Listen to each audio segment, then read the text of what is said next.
Stream button is pushed. I see response from the YouTube. Are we live?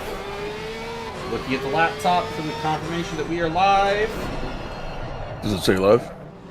It says live, but it hasn't gone through. Ladies and gentlemen, boys and girls, welcome to the ERA Season 14, Round 7 at Kyalami. I am very attractive, and with me, as always, is the man who invented Knuckles. Michael Magus. Knuckles, you said? Wow. Alright, Richard decided to abandon his lap, so we need somebody else to give us a tour of the track. And let's see here. We are going to volunteer car 789 for that privilege. Assuming Not 1, 2, 3? Assuming that I can find them. There it is. Ah, Bearded X Badass. Okay. So Bearded X Badass is going to give us a tour of the Kyalami circuit here in free practice. And you guys can see the track that we are dealing with here today. As per usual, if there are any problems with the stream, video quality, audio quality, anything like that, please let me know in chat, and we will do our best to address the problem. Bearded X Badass coming out of the final turn, and here we go for a lap of Kyalami here in the practice, in the wet. And I do believe we have a changing conditions race today, so that's going to be fun times. Braking here for turn 1. I'm going to say this, turn 1 tends to be an absolute cluster F, so looking forward to that. I'm sure Byron is as well. Slightly slippery out there. Heading up the hill. And we get a nice little straightaway here to end Sector 1.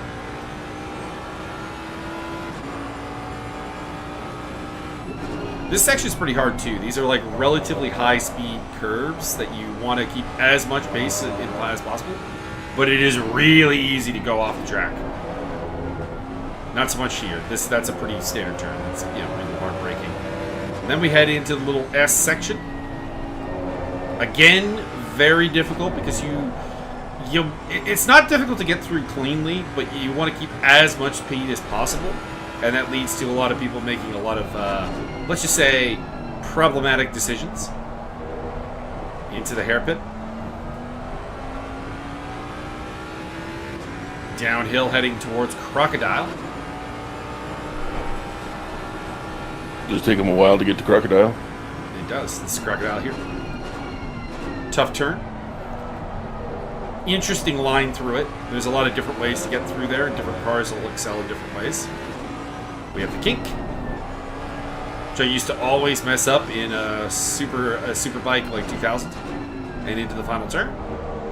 And that is a tour of the South Africa track, Kyalami.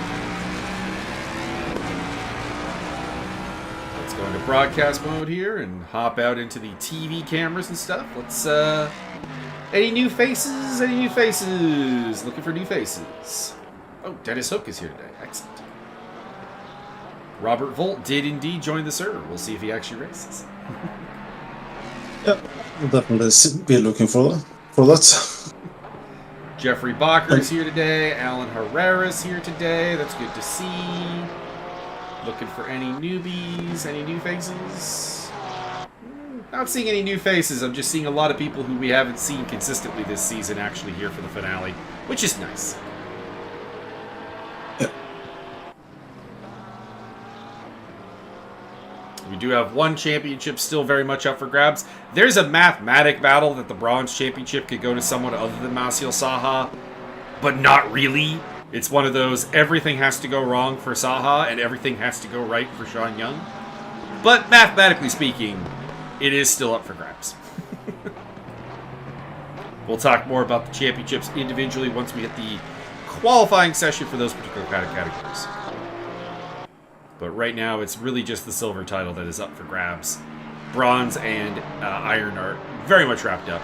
Iron is mathematically wrapped up, and bronze is, like I said, in play, but not really. What about the Wheel O' Cheese Championship? Well, Byron, the Wheel O' Cheese Championship has already been won by Lucas Geets, because his car looks the most like cheese. He is real cheese people. You're almost There he tempting me is to make a cheese livery for this special reason. I mean, a cheese livery would be pretty nice. Throw some black diamond cheese on there, make it work. That'd be great. Yeah. We do Blue have mold Robert cheese. Folk in the commentary booth, although he will be probably relatively quiet. Yeah. Stage fright and all that, and not really knowing what to actually talk about. The answer is anything you want, really. Like we will wander. We will go weird places. There was a really interesting, for all the wrong reasons, mixed martial arts card last night, so we might get into that at some point. Mm-hmm. Oh, that's pretty nice. Well, Oop, Rust Bucket heading out on track. mm-hmm. Hey, Oral Jaw's here today. He has had terrible luck this season, and I'm really hoping for his sake that he gets together and gets a good, clean run in, because he's a good driver. He's got solid speed, and yeah, it's really about all I got to say on the matter. Meanwhile, I will just real wish and hope for a clean first lap. As per usual. It's Kyalami. I doubt we're going to get an entirely clean first lap. We'll be clear. Somebody's going to get a bump. Oh yeah, definitely, but you can still hope for miracles. And as for people who says that one man can't change the world, well, the start of 2020 definitely made that made that saying just fucking debunks. We got Nathan Gray in chat, and we've got some folks cheering for Vandervelde as well. What up, gangsters? Nathan Gray is, of course, our Iron Champion, so congratulations to the Los Patos Hermanos driver.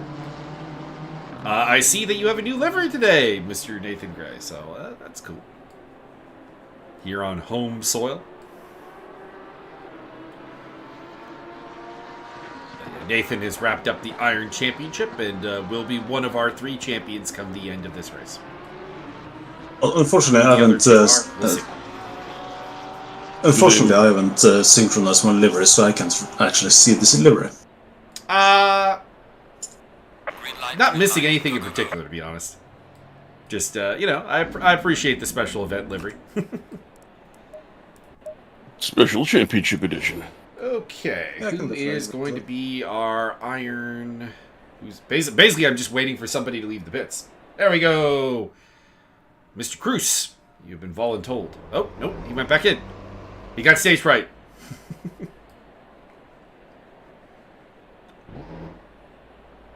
Who's it gonna be? Who's hitting the track first? It is car number 217, Mario Fajea. Car 54, where are you? Hang on, I've lost connection to the server. Yep.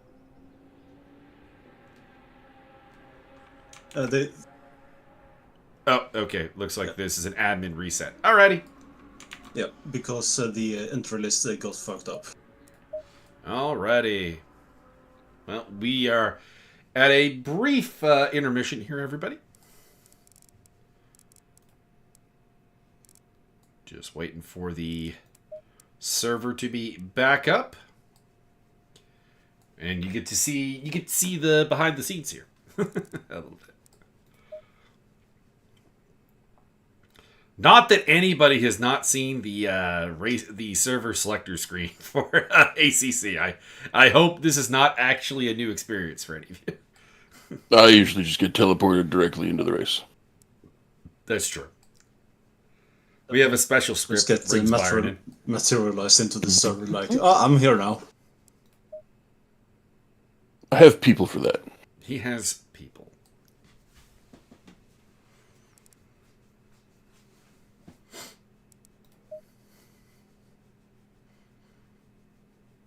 Unacceptable. Who's in charge of the entry list? We have no idea. Oh, This means I got to restart. That's my up to ACC God to race control. decide. Let me do that while we wait.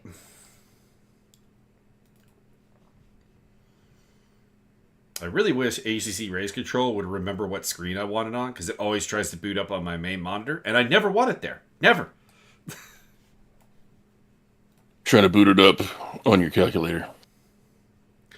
That would be weird and impressive. So Kyalami, no, wait, hold on.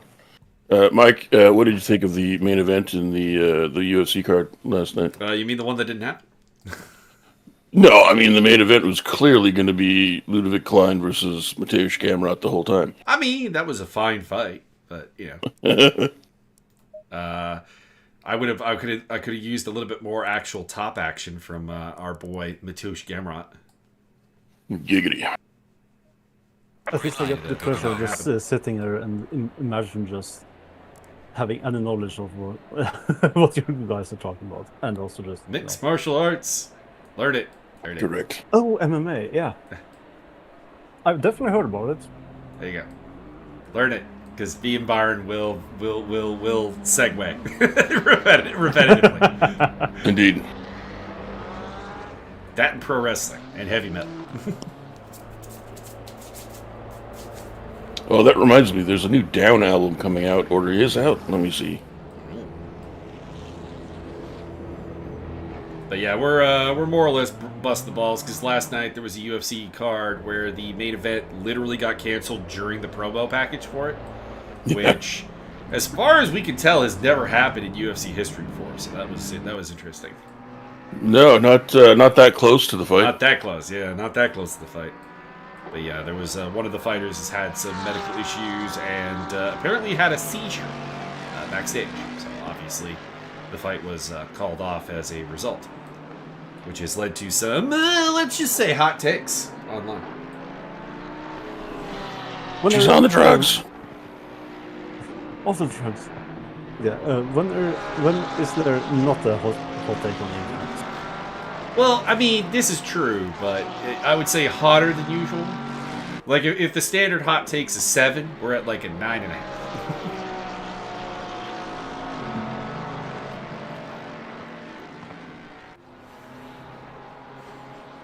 So we're just waiting for everybody to get joined back in on the server. We're in free practice right now. You can follow Sean Young, as he has randomly been chosen by the ACC gods to be our tour. Marcel Saha behind him, Bearded X Badass also in the shot.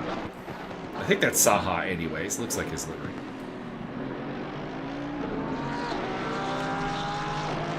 Only reason I'm not super sure is because Saha just uses one of the in-game liveries, so there's no, like, let's just say, individuality to it.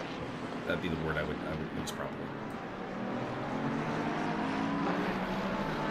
Yeah, that's also pretty much true for ACC, but then again, the in-game livery system is kind of, it's there, it's an option. No, I'm not crapping on it at all. You find something you like, I'm just saying is it means I'm always worried that without confirmation that it's that it may be somebody else. Yeah, I mean, I just really wish that ACC relied less on third-party software to just give you quality of life improvements. That would be nice, but I mean, no racing sim really doesn't utilize third-party software to make that happen. Oh yeah, definitely. And I'm just glad that racing simulators like this actually allow for the use of third-party software to just be there. And obviously just have the telemetry just open to be viewed for the entire world to see.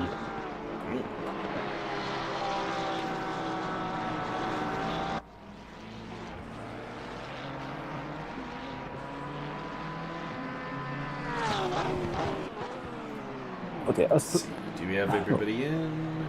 Looks like we have everybody. This is good. At least I tried to change out to a different microphone, so I just hope that this sounds a tiny bit better. It's a little bit quiet, but I've turned you up. Hopefully everybody can hear you. It's quite clear. So quality is good. Volume's just a little bit low. I can just crank it to 100 then. Oh, there you go. Yeah, like I usually just use my webcam microphone because the quality is shit, but at least it picks up my voice a little bit better, which seems to be a issue for some people.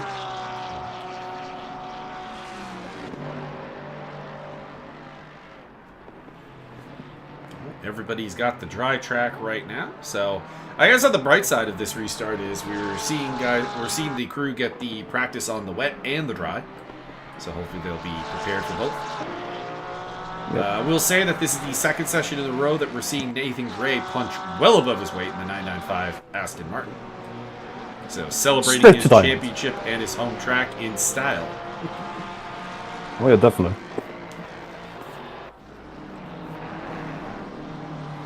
And honestly, my favorite races in this racing league has definitely been both in the rain and definitely in mixed conditions, because there's so much more to pit strategies that you have to think about than per usual. It's also how you're going to score results above your weight class, of course. Picking up victories when people, don't handle the changing conditions as well as they should. Or could, I suppose I should say. 100%. Yep. Thomas Boris is in the wall. He's just making sure the grass is nice and even. Digging his way out there in the Lipton car.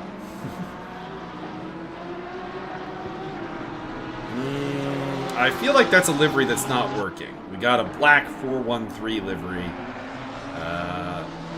Could also just be a quickie threw together, maybe. If I recall correctly, Vandervelde, pardon me! Vanderland is a famous racing family from South Africa, so... Well, I thought you just started playing Red Dead Redemption 2. No, Vandervelde. He was running the classic red burgundy Nissan last race, which is a official livery. So maybe trying something, I don't know, something that stands out that's a little bit more him in the black and pink.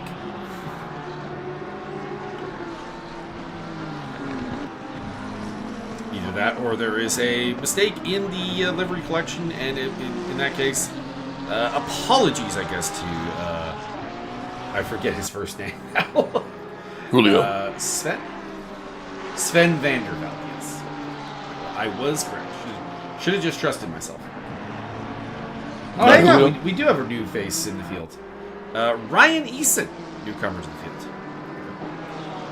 Could he be our new champion at the end of this race? No. Oh, all right then. Just a hot tip, if you're going to debut in the last race of the season, you probably have no hope of the championship. But you're saying there's a chance. So Ryan Eason in the 705 is our newcomer of the day. Surveying the field here to see if we have anybody else who's a newcomer. Gotta give the rookies a little bit of Oh, there's a second Vandervelde. We have Jos Vandervelde. Any relation? Oh my goodness. I should probably put on my headsets. That's the red McLaren 720 there. Just kind of having an impromptu race with one of the Cyber Racing Porsches.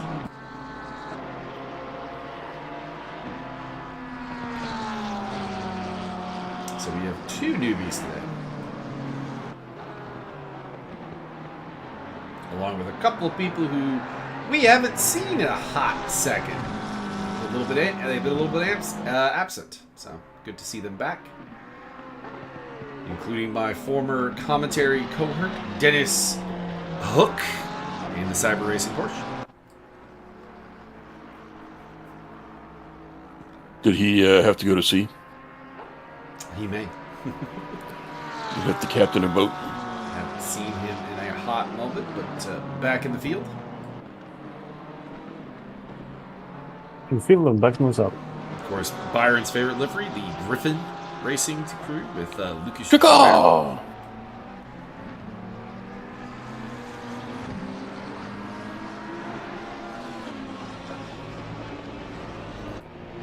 Also good to have Alan Herrera back in the Ferrari. And of course, former bronze champion Jeffrey Bacher.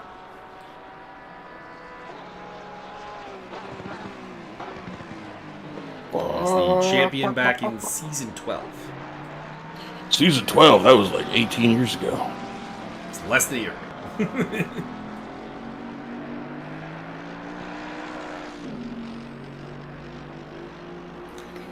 I was We're there having a again. practice session, and then the irons will hit for the qualifying. We'll talk about the Iron Championship. Not that there's a lot to talk about, because that is the one that is mathematically over. But we can talk about the battles behind it. You mean like the guys swinging maces at each other out the car window? Yes. Excellent. Just the way it should be. Throw the caltrops. Deploy the spike grip.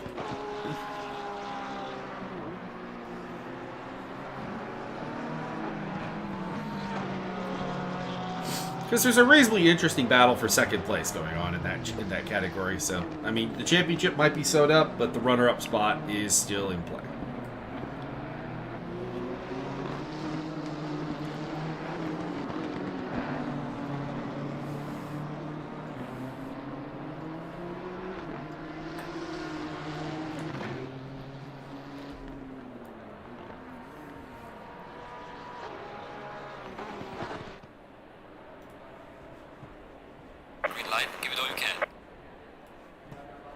Green light, put him in the wall. Who's going to be our first person to pop out on track here? Oh, we got movement. It's one of the Porsches. It is Rian Lautre. Oh, no, not the first one. I think it's going to be Thomas Bors. Yep. We'll get the helicopter cam for Byron. Hooray! Like the helicopter cam.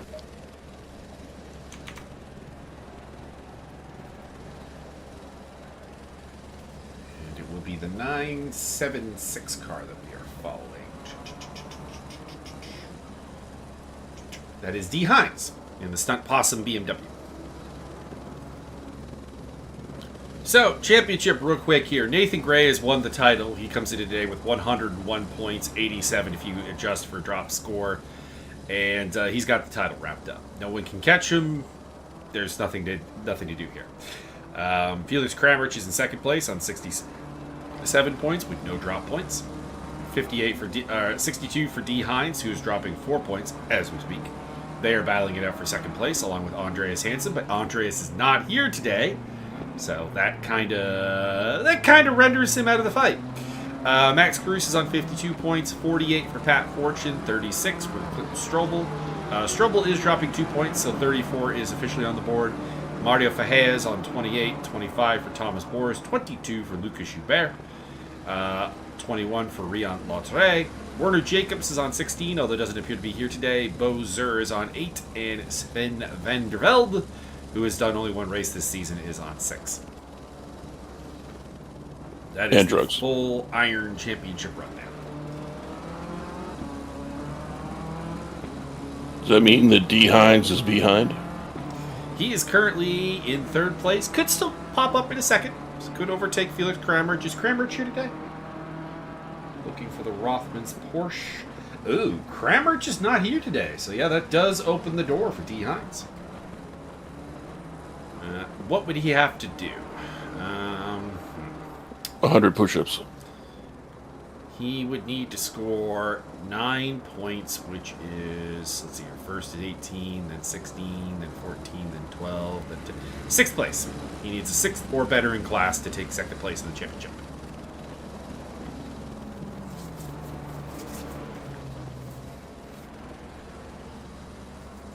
Which is pretty doable for D. Hines. Only been on the podium once this season, but got a pair of 4s, pair of 5ths to his name as well. So he's been in the top 5 every race but Coda, where he finished 8th in class. So there's a decent chance. I'm saying there's a chance, Byron. Excellent.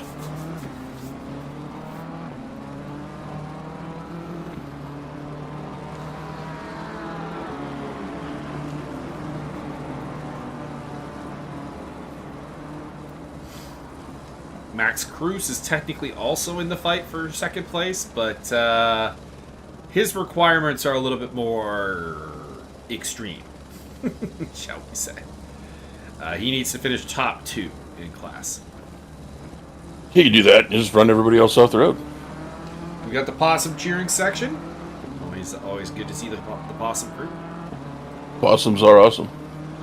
D. Hines setting the pace at a 1:43.89 or 9.8. Pardon me.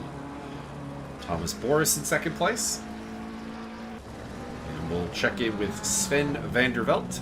As well, this is not going to be a great race after that, or great lap after that loss of control, but still in it, still legal. Nathan Gray moving to the top of the field, and Vandervelt good enough for 5th at the moment. So it's Gray, Hines, Boris, Fortune, Vandervelt, Joubert, and Strobel. And here comes Jos Vandervelt.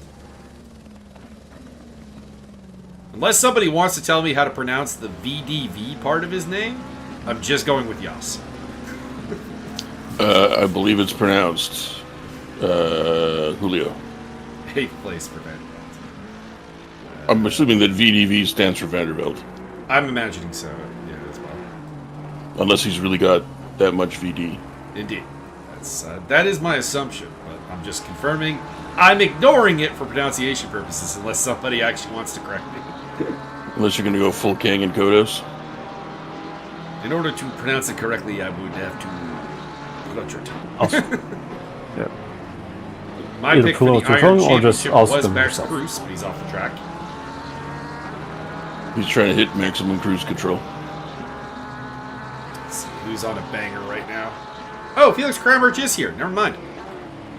So that complicates the battle for second place considerably, because that is currently the spot that Krammerich holds.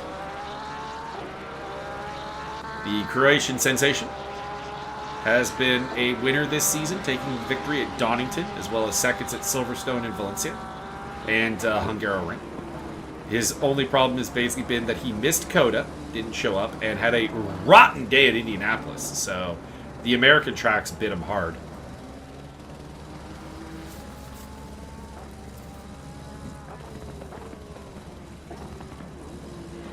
Currently in 6th place. This would move him up to possibly 3rd. 4th place. That was a little bit off.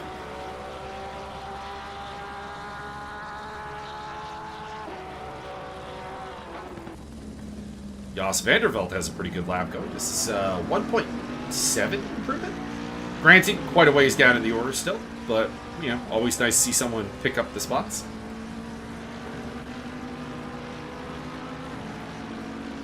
That is Ryan Eason of Jurassic Racing right behind him. Newcomer to the field. Did you get that boy a sound mod so that his engine sounds like the T-Rex stomp? Picking up He's Lucas right behind Joubert. One, because he's got the Griffin livery, which Byron loves. And 2, he's on a really good lap right now, actually. He's about a second out. I like them green tires. The bird on the side looks surprised every time.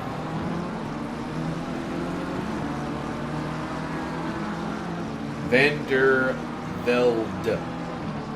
Okay. Vandervelde, duh.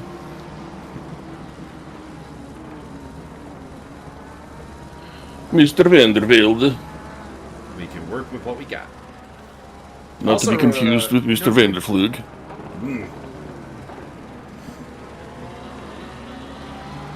Helicopter cam! Hell yeah!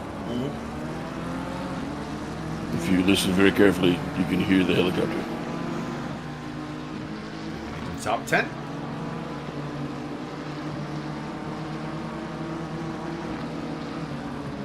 Clinton Strobel's in the pits, so it looks like he has decided he can not do any better. Mario Ferreira is having a solid run here, almost a second up. This would move him up to top 5 anyways. Chap 5. Oh god. Okay. I might die. I've been covered in goose. The goose is loose. No, he's not. He's actually pretty well contained. He's sitting on my chest. I mean, but he's willingly containing himself to that position. That is true. He is loose. He's just electing not to be. He's more of an amorphous type thing. Cats are semi-liquid.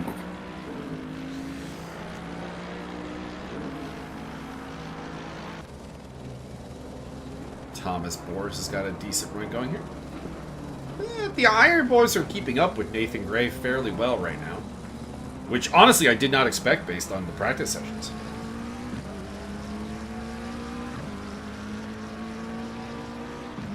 Second place for the Lipton car. Cramrich is up about a half second. Also, Ryan Easton and Pat Fortune having good laps. Fortune's is unfortunately.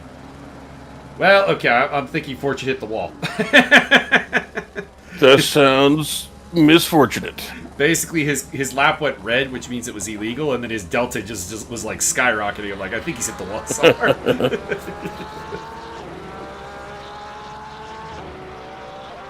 Ramrich goes third quickest. And here comes the debutante, Ryan Eason. Oh, that's illegal. No! And he abandons the lap for the pit lane. That also sounds illegal. Oh, that part's legal. I guess I have to get into the server and do some laps for you guys then. Indeed. Good luck, Robert. Yeah. Make us proud. Yeah. See you soon. Excellent. Become an agent of chaos.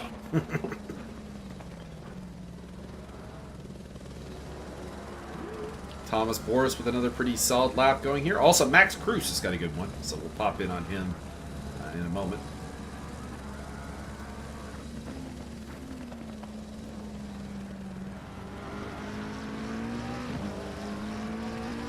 But it looks like another pole position for Nathan Gray in the iron category. Here comes Cruz. Not a good run through the last section of this lap. Still slated to maybe nip at D. Hines' tail. We'll see.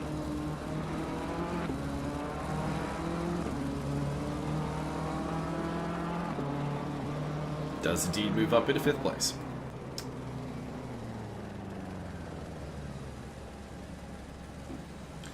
Alright, so we unleashed the bronzes on the world. The bronze title is, strictly speaking, up for grabs, but it requires Masio Saha to crash into a wall, basically. Saha comes into the day with 81 points to Sean Young's 69. Young has a drop score, Saha does not. Mike Golfer's on 65. Adam Stewart's on 63. Jeffrey Bacher on 44. Casey Jones on 43. Chris Stancer on 40. Alan Herrera on 32. Then it is Ron Morley on 30. 21 for Kerry Pattenden, 19 for Idris Cahill, Silas Sichai, 14, 10 for Matthias Wiedemann, 9 for Adrian Maroud, Garrett Vivieres is on 8, Lucas Geese is on 4, 3 for Matthew East, and 2 for Shanu Mursenu. A couple of those guys are not here today. Let's see who's furthest along in their lap. It's gonna be Masio Saha. Nope. Almost invalidated it. Yes, you'll Puig. Yes, you're Puig.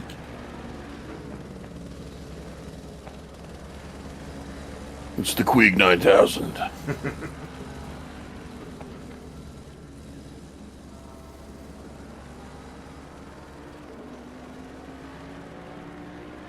One of many great LA Dodgers.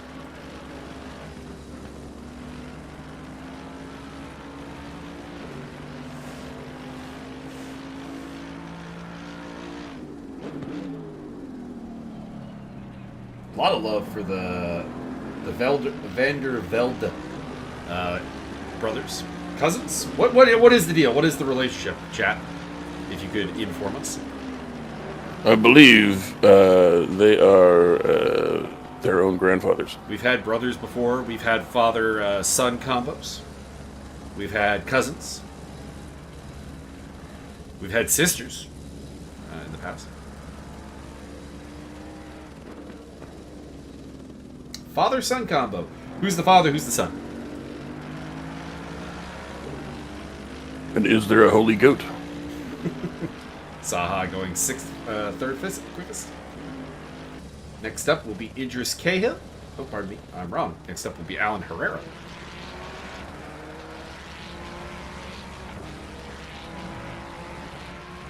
10th quickest.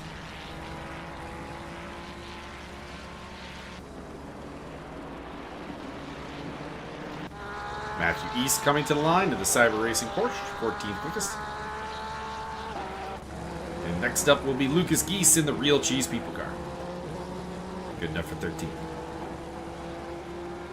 I've only got the one goose myself. Chris Stancer in the classic McLaren livery car. Stancer has made a career out of being just very, very consistent. Never one of the fastest guys in the field, but always thereabouts. And here comes Jeffrey Bacher.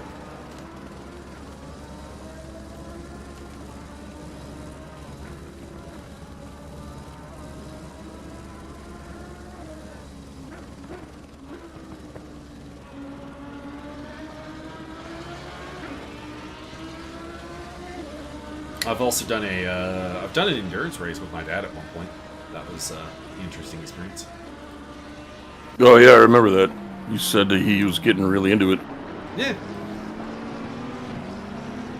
However, if he wants to get himself like any kind of like sim racing gear, he's gonna have to stop moving around and slowly going further north.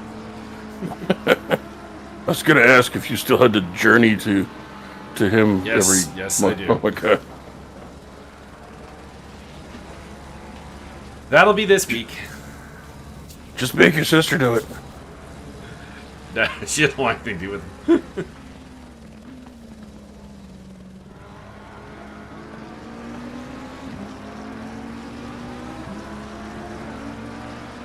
Oh, Mario in the chat. Or not Mario. Pardon me. I think it is Mario. I think it is Mario, but the name on YouTube isn't. Am I ready for the mixed conditions? Potentially. I mean, those are the most fun. So Nathan Gray still holding pole position, although I do think that's coming to an end. Masil Saha's on a lap that would take pole as we speak. We'll see if he can hang on. We got Frody in chat, which, if memory serves, is Thomas Boris. Could be mistaken.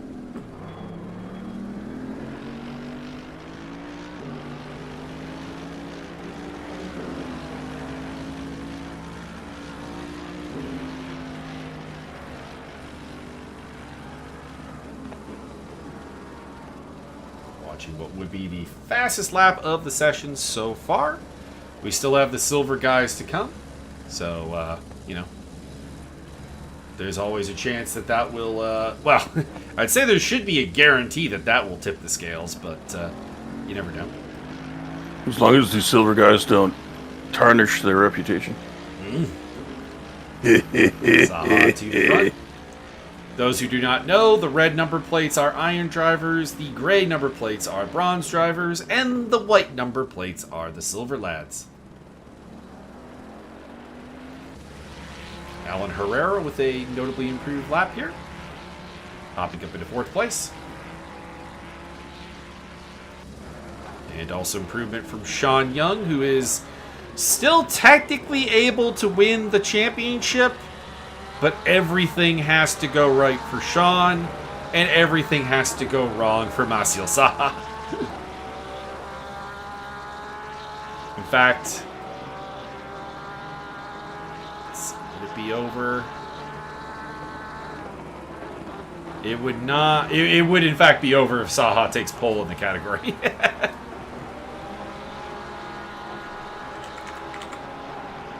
That's how wrong things have to go.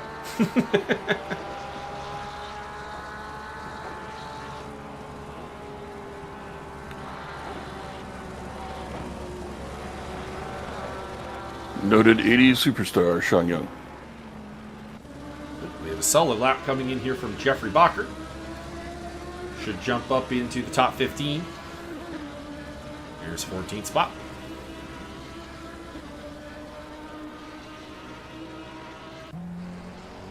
And we also have a pretty good one coming in from Hungarian driver Silas Sichat.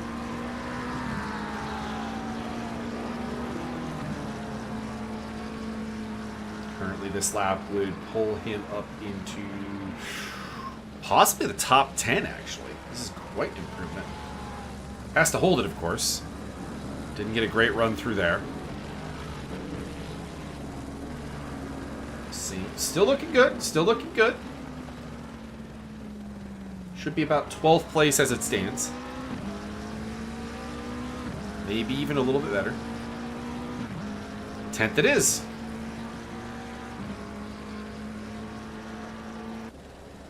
Matthew East coming across the line with a slight improvement, but no positional gain. Matthias Wiedemann. Oh, that's a new livery for Matthias. He's back after a 2-race absence, and he's got himself a new livery.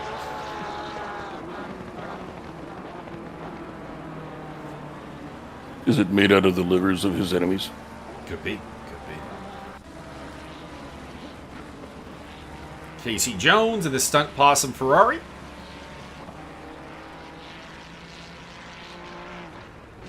One of the few people that Byron has spoken to on the grid. Correct. Although has not confirmed whether he has a sunshine band or has a goalie mask and a cricket bat. I don't think you can have both. And a Jose Canseco bat. Yeah.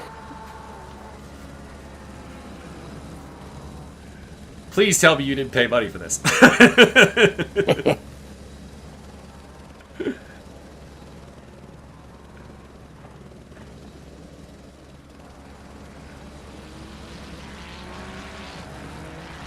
Good lap going. Should put him up into 3rd place. There you go.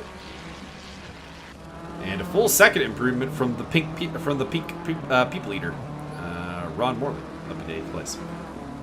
Sean Morley? Ron Morley. Ron. Oh, my bad. Matthias has got another good lap going. Ladies. Should improve up to about 20th spot with this lap. Wiedemann is a former Iron champion. And this is his first year in the bronze category. And that is it for the bronzes. The only one left is Chris Stancer. Slight improvement here. But at best should maybe get up to 9th place. Oh, 8th place, actually. Alright, pole position for Masio Saha, and that is the championship over. Saha's pole position does guarantee him the bronze title. You get the bronze star for valor and a silver star just because you're a special boy. Alright, now we get to the interesting championship battle. So coming into today, Matt Gale trails Richard Oakes with drop scores included by 2 points. Interesting enough, Gale is 3 points ahead though in overall. So, obviously, big battle between those two for the championship. There is also an outside chance for Bearded X Badass and also for El Perry.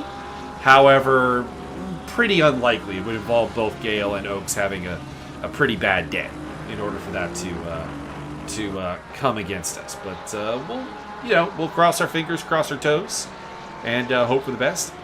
But it's between those two. Currently, it is Gale. It is Gale on 87 points, 84 for Richard Oakes, 77 for Bearded X Badass, and 69 for El Perry. Keep in mind, all of those guys have dropped scores. Professional Hater on 57, Robert Volt on 31, Conrad Kuhn on 30, 29 for Oral Jha, 20 for Mickey Taylor, Dennis Hooks on 18, Jack Biddle is on 15, David Slater 14, Steve Tetley on 9, and Isaac Jordan on 6.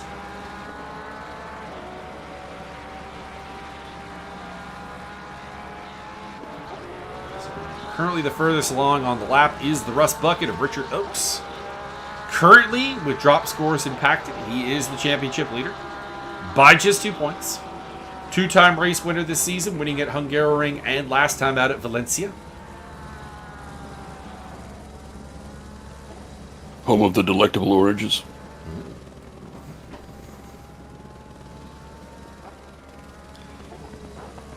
In fact, I do believe, Byron, you've seen Richard Oakes win twice in your limited commentary history with the Evolution Racing Academy. That is very possible. I was probably very drunk at the time. Here comes Bearded X Badass. Sunday morning tradition. 9th quickest. And Oral Jaw, 7th quickest. Oral Jaw could be a real player today. He's always been fast. The Lambo of Steve Tetley. Steve, we missed the 8-bit car. We appreciate the boss racing like big Lambo on the sidecar, but I do miss the 8-bit. Conrad Kuhn. That was 27th quickest. Next up will be Mickey Taylor. I like the new livery, Mickey. Not the first race that Taylor's brought this livery to, but I like it over his previous one.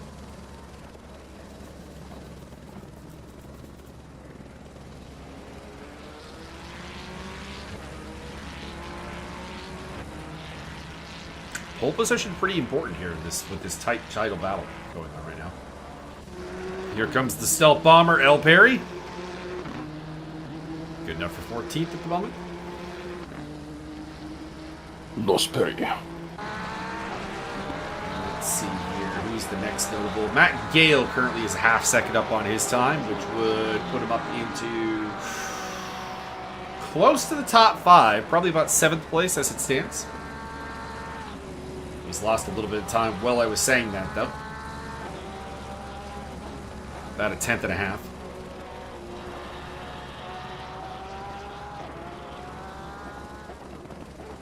Final corner. It's a good drive off of it. But that's only going to be about 2/10 quicker. Who's got 10 tooths? Jackson Biddle. Or Jack Biddle. I don't know why I keep wanting to call him Jackson Biddle. I think maybe he raced under the name Jackson Biddle last season, and now it's Jack Biddle. Action Jackson. Coming to the line, and not a good exit from the last turn. And we'll pick up Mickey Taylor again. Who's on a 5/10 improvement lap here. Should be good enough for top 15 if he can hang on.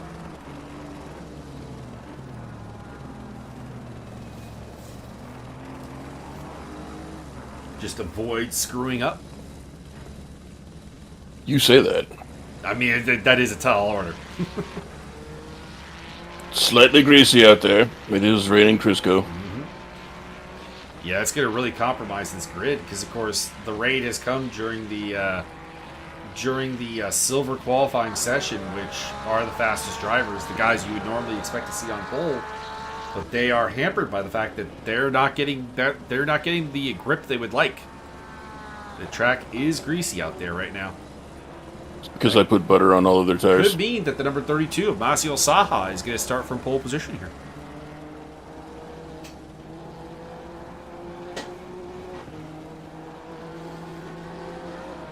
Those iron and bronze drivers are sitting in their pit lanes all smug right now. The gods of chaos have smiled upon you, lower ranked drivers. Now go forth and make use of that ability.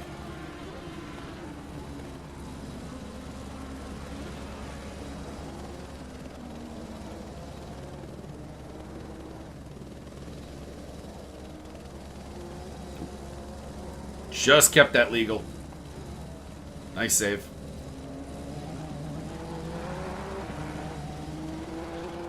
It's going to be about 2 or 3/10 improvement for Kuhn into 29th place.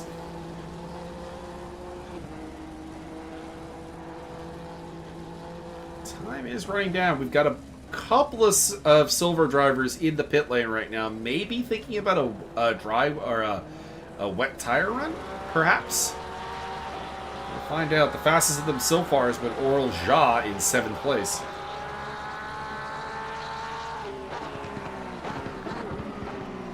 Be sure to equip your non-Euclidean tires before the race.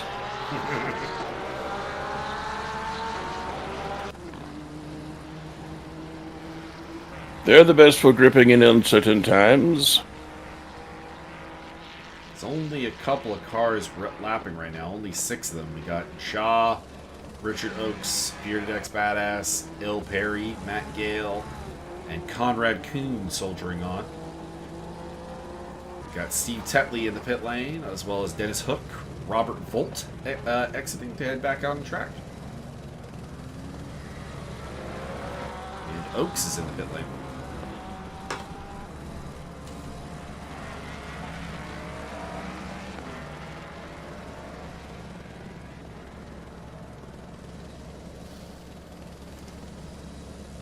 Changing conditions has been a Richard Oakes special. He's a bit of a wet weather master, as the rusted car would indicate.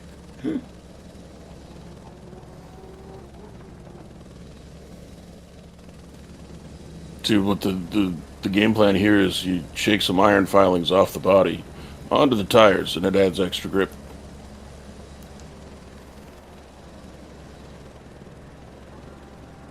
Not sure that it works that way, sir. Just harness the power of rust flakes.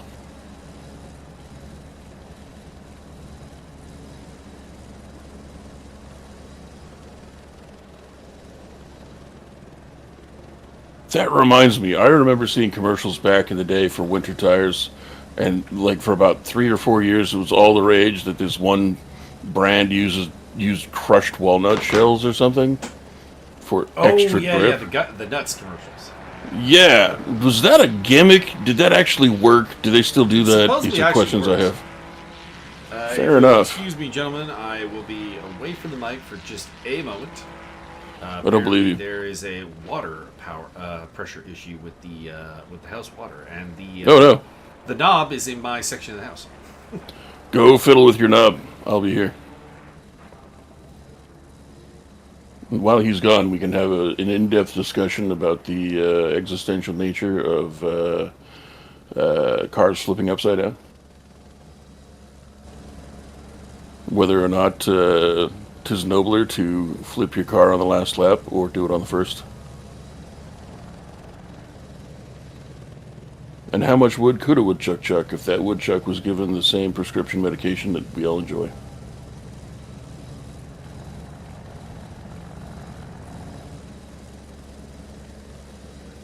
Qualification is now over. Steve the Teetotaler Tedley will allow silver people only to qualify from here on out.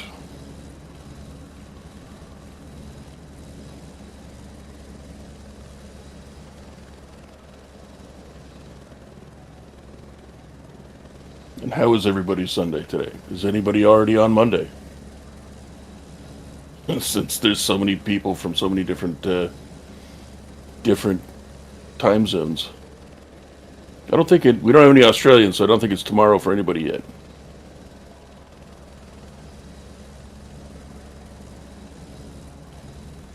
And I'm back. Back again. That was quick knob fiddling you did there. Well, it's like right next to me. Oh, that helps. It's also, I managed to keep the racial slurs down to a minimum. It's in the back of the closet next to my computer. Oh.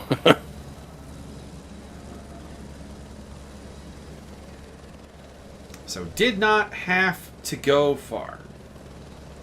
Guess who's back? Back again. Mio's back. Stab your friend. No, wait, don't do that. Guess who's back? Guess who's back? Guess who's back? Wait. I created a monster, etc., more lyrics. Just waiting for the server to go over to the race session. There we go. And let's go over the grid real quick here, everybody. Starting on pole position, it will be Maciel Saha with Nathan Gray alongside. So a completely non-silver front row. And it gets worse because the second row is again a bronze iron hybrid. Casey Jones and Thomas Boris. Alan Herrera and Sean Young, all bronze third row. And then finally we get to the silver pole sitter, Oral Shah, who is joined by Felix Kramrich on row 4. Row 5, Richard Oakes and Bearded X Badass. Row 6, Chris Stancer and Ron Morley. Row 7, Sven Vander Velde. El Perry joining him on that row. Jack Biddle and Matt Gale are on row 8. Mickey Taylor and Silas Sichai on row 9. Row 10, Kerry Pattenden, who I don't think we talked about at all during qualifying somehow, joined by Max Cruz. Row 11, Idris Cahill and Mario Ferreira. Jeffrey Bacher and Dee Hines, row 12. Row 13, Lucas Geese and Matthew East. Row 14, Matthias Wiedemann and Pat Fortune. Row 15, Conrad Kuhn and Steve Tetley. Row 16 is the newcomer Ryan Eason with Lucas Joubert. Row 17, Rian Lautre with Jos van der Velde. Clinton Strobel and Dennis Hook on row 18. And at the back of the pack, it will be the man who we had in commentary, Robert Volt. Oh my goodness. Do you think he got a charge out of doing some laps? He might have. We got some penalties, of course, from last race populating. Saha with a 5-second penalty, 10 seconds for Richard Oakes. Could be a big deal for Oakes. Not so much for Saha. He's just going for shits and giggles. He is the champion.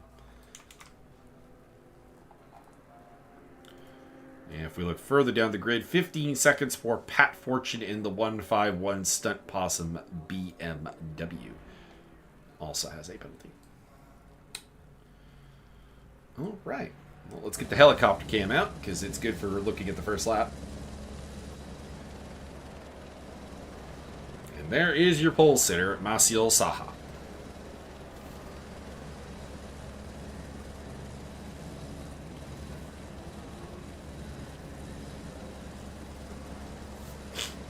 Strong outing for the Ferraris, by the way. 3 Ferraris in the top 10 with Casey Jones, Alan Herrera, and Oral Jha.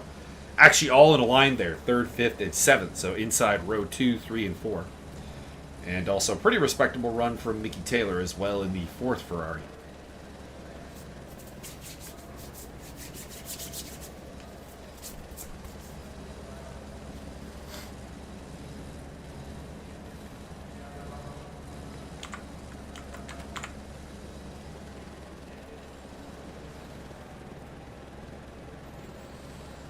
So 2 champions have been crowned. It will be Saha. It will be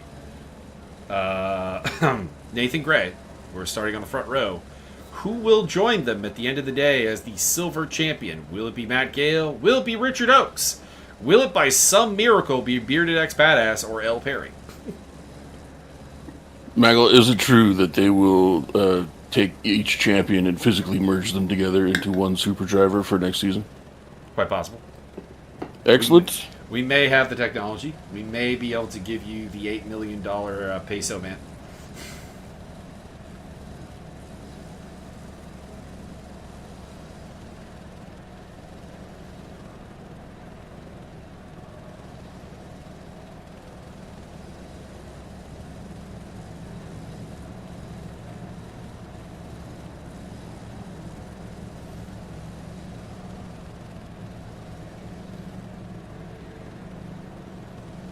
Here comes the warm-up lap. So, weather-wise, we have relatively heavy rain at the start of the race and at the 5-minute mark. At the 15-minute mark, things are supposed to start dying down. So, I imagine we have mostly wet tires right now, and we will shed them relatively quickly. So expect a relative blitz for the pit lane around the 20-minute mark. We also have a 2-stop race here today, so that will add a little bit of additional weight to the pit stop strategies. And in each pit stop, you must have 8 tires changed. Only 4.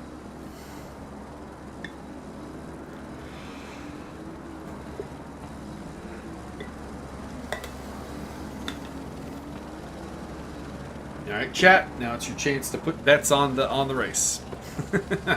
Who's gonna wipe everybody out at the first quarter? Who's gonna make the first big mistake? And of course, who's gonna emerge victorious from today's race?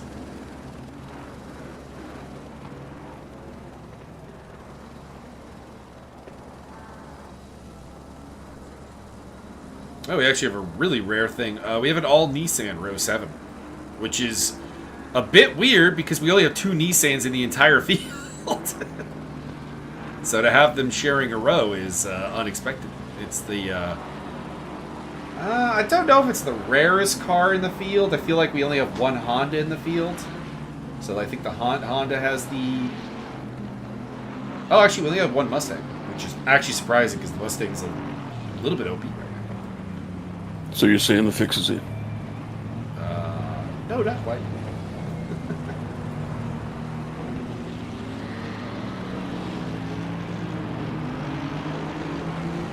But the third least common car in the field, starting right next to each other, is still a bit of a weird one. Porsche has a healthy representation today, of course, as well as McLaren, Ferrari, a couple Aston Martins, a couple of Mercs, a couple of BMWs. Not as many BMWs we've been used to in prior seasons. Just 4 on the field. 4 or 5 in the field today.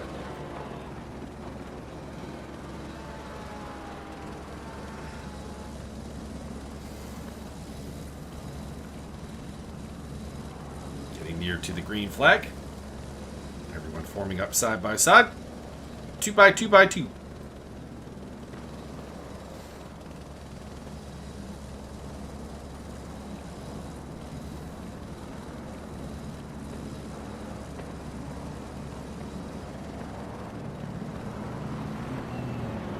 We await the green flag to drop and send us in. Chris Stancer is starting for the pit lane. Fought hard for that 11th place, but will not be able to make use of it as you would want. Green light, And we are go here at Kyalami for 90 minutes. Thomas Boris looking to thread the inside of Nathan, or the inside of Nathan Gray and the outside of Casey Jones maybe into turn 1. Saha in the lead. Still. Jones in second place. Gray drifting way back. Boris is through. Actually, Alan Herrera also jumped him. So from 2nd down to 5th for the Iron Championship winner. Oral Shaw in the mix as well. And we do have a couple of yellow flags out. So some people getting into it at the back. Kerry Perde, Mario Ferreira, Rian Latre, and Chris Stancer. We have a drive-through penalty for Robert Volt. That's not good. That was quick. Mm-hmm. Alan Herrera going side by side with Thomas Boris. Ow! Oh boy. Oh boy! He collects Oh a my shot. god. Richard Oakes in the Rust Bucket is through. One of the Cyber Racing cars also through. Through is one of the Nissans. That's Van der Velde. And Alan and Beardex Badass there in the Mustang as well. So Casey Jones versus Saha for the lead. Then Nathan Gray has recovered to 3rd place after his bad start in the Aston Martin. Then it is Sean Young, followed by Richard Oakes, followed by Van der Velde, followed by Bearded X Badass, followed by Jack Biddle, Alan Herrera, and then the L. Perry rounding off the top 10. So both Nissans in the top 10. Boris right on his tail, followed by Kramrich, and that is Matt Gale, the Cyber Racing Championship contender for silver, in 13th place ahead of Ron Morley and Silas Sajai. Mickey Taylor, Lucas Geese going side by side with Max Cruz, Wiedemann and Idris Cahill rounding off the top 20. A couple of early pit stops, Bacher in the pits and Volt. Volt is likely in the pits for his penalty, though, as opposed to a strategic decision. Gotta change them tires early and often.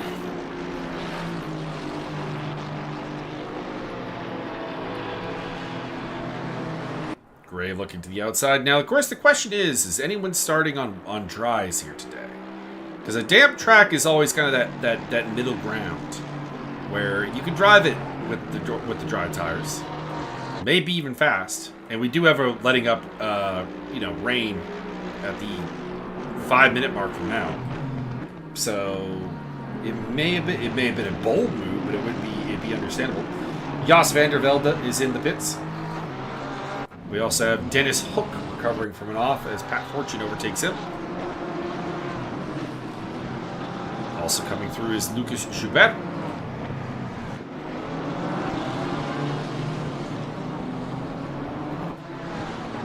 And we've got a close battle between Clint Strobel, Mario Fajea, and Kerry Patton.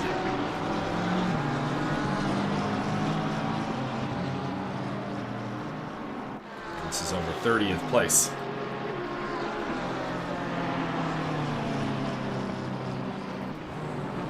Watch it with the Flag strobe out for Lucas Schubert. What happened to the Griffin?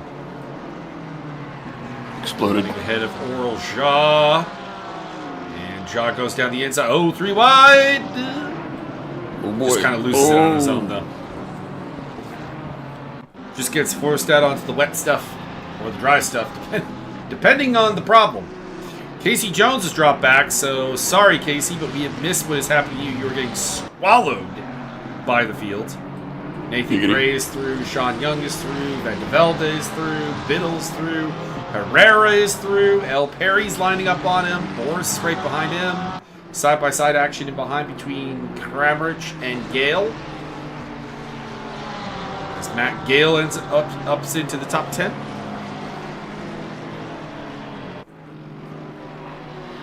At the expense of brand mate Felix Kramrich. Yellow flag shown for Max Cruz, but he doesn't seem to have had any trauma. Car is pointed the right way. In the meantime, that is Steve Tetley in the wall behind the lorry there. Nathan Gray taking the lead. Looks like a mistake by Maciel Saha. Or maybe he's playing 17D chess. Could be. Ooh, Pat Fortunoff. Oh boy. What happened to the possum? The vagaries of fortune. Oral Shaw looking to get around him. And that's just a straight up headbutt in the butt. Good strategy. I liked it. Pit maneuver. Early pit stop from Sven Van de Velde.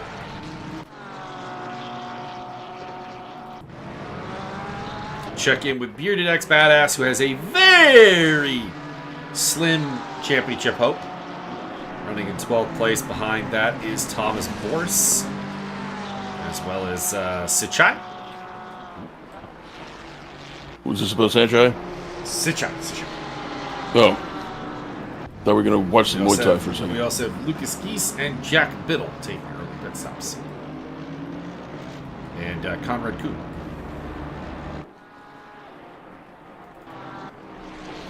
Matt Gale pit stop. on the tail of Casey Jones.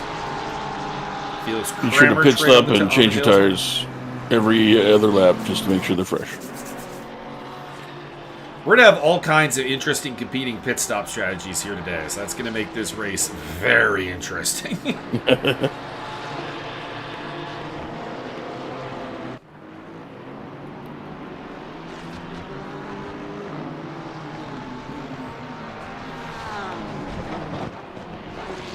Fastest lap of the race, right there by Nathan Gray, 47.677. Not insurmountable. Sean Young's running a pretty similar lap to that as well. I've also seen it from Saha, of course.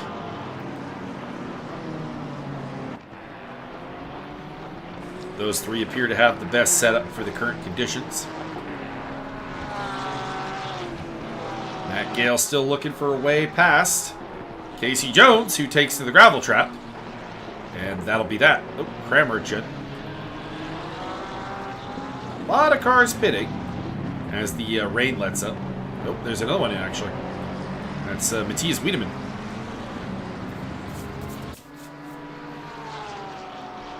We'll see who gets the timing absolutely perfect.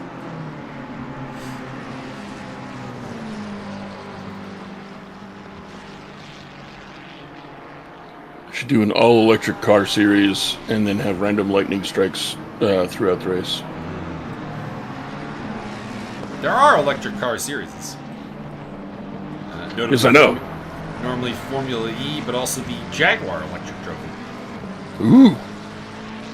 Ironically, only raced by Nissans. No, it's all Jags. They look cool, actually. The electric Jaguar car. I forget the name of the model, but they do look nice.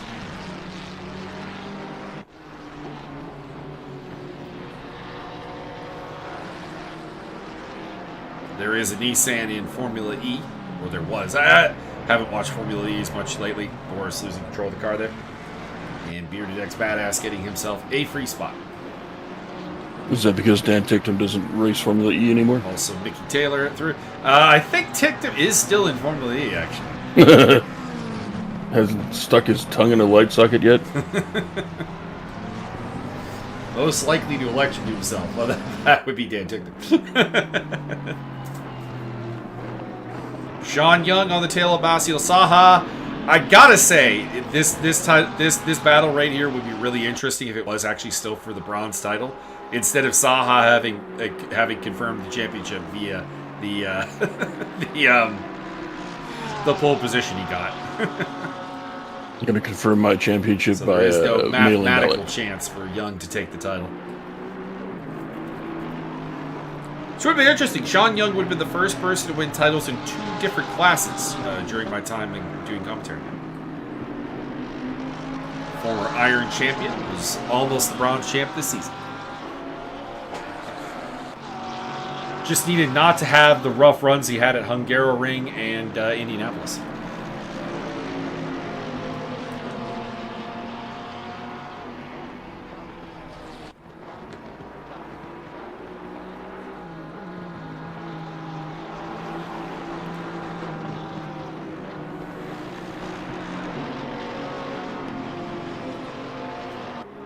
Just checking with the landlord if the pressure is good. Under pressure.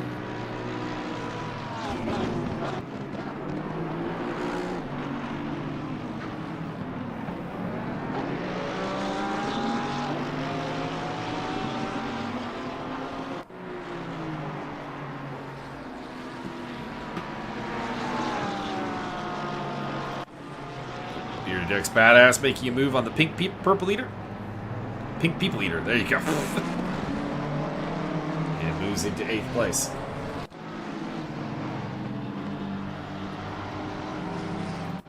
A couple of guys are having great runs. Kerry Patton in the wall. In the Milwaukee Tools car. Patton didn't get battened down.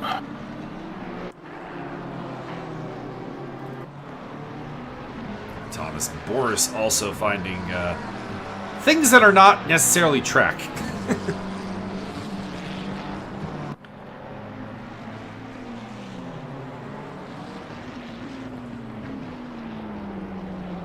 Sachai in the pit lane. And Max Cruz might have wanted to have thought about going in the pits there. His car looks very damaged. Kerry Patton it in. It's just strategic bodywork remodeling. Robert Volt on the tail of Matthew East. Matthew East having a solid outing here in 15th spot. Matthew has historically been towards the back of the pack, so anytime he's getting to mess it up in the midfield, it's a pretty good day for him. The car behind him is a lap down. That is one of the Van de Velds. I believe Sven, who has fallen a lap down due to a pit stop and possibly some damage. I'm kind of curious here. How long was the pit stop? Van de Velde, Van de Velde, Van de Velde. Where are you? There you are. It wasn't that long. It was a minute 11. That doesn't suggest damage. So I'm a little surprised that he's fallen off the lead lap.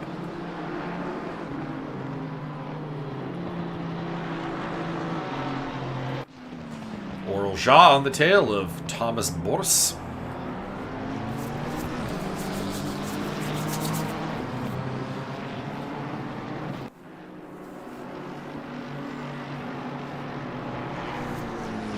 Highest ranking driver with a pit stop to their name is the 22nd place car of Jeffrey Bacher.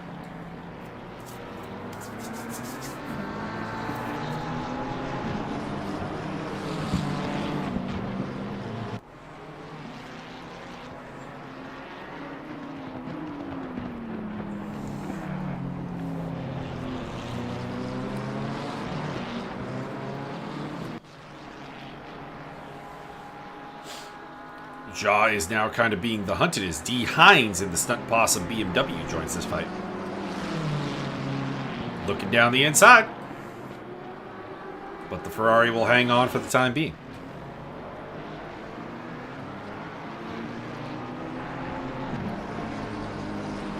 Pace is picking up.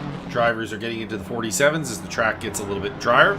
By the way, the rain is slated to completely end at about the 1 hour mark.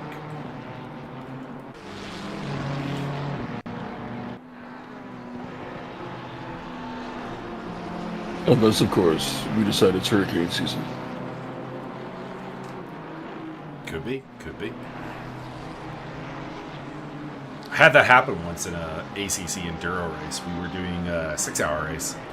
And started wet. Was about wet for, I don't know, about an hour and a half. Started drying out, and then you're like, all right, getting into the dry tires. Let's get going, let's go. And then with about 45 minutes left, it was just like, excuse me, hurricane!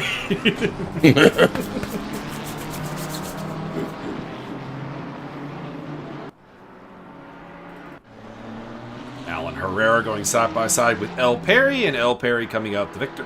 That is for 4th place. The Stealth Bomber living up to its name, making its way slowly through the field.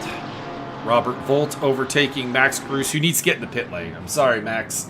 I don't want a backseat drive for you, but you're not staying on the track. That car is clearly damaged. You need to get in the pits. Morley and Boris into the pit lane as well.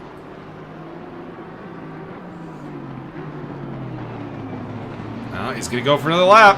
I don't know about that.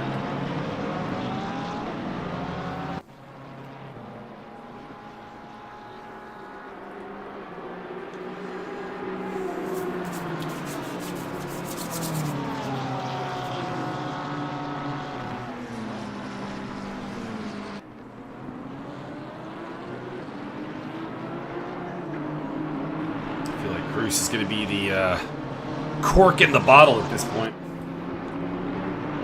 That's Matthew East on his tail in the Cyber Racing Porsche, and that is still the lap Nissan of Sven van de Velde in, I'm not sure what position at this point, but right behind them there in the black and pink.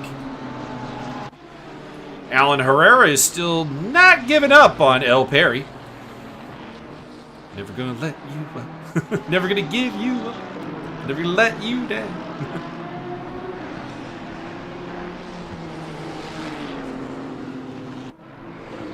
And as a special surprise, after the rain ends, we were going to unleash all of the battle bots. Welcome to the championship rounds. Welcome to the championship rounds of survival.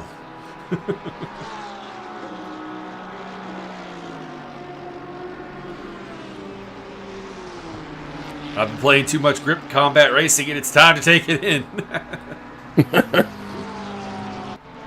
By the way, if you guys are into like sci-fi Mario Kart, pick up Grip Combat Racing on Steam. It's like $5 right now.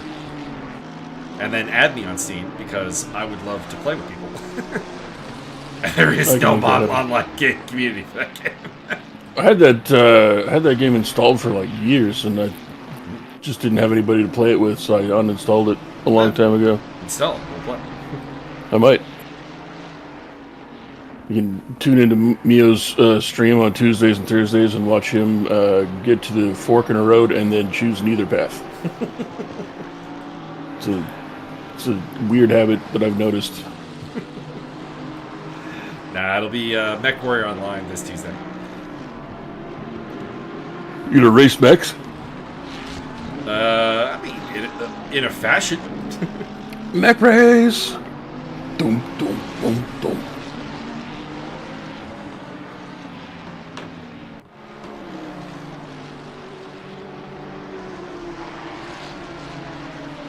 I feel like in a mech race, you're looking at the Arctic Cheetah versus the Flea repetitively. These are possible things. And if Mech Warrior Online ever adds it, the Oscout. Although, for the record, no one would want to play the Oscout. All urban mechs, all the time. The Oscout is like a specifically designed scout mech. It literally is terrible at everything else. It has one gun, one hard point.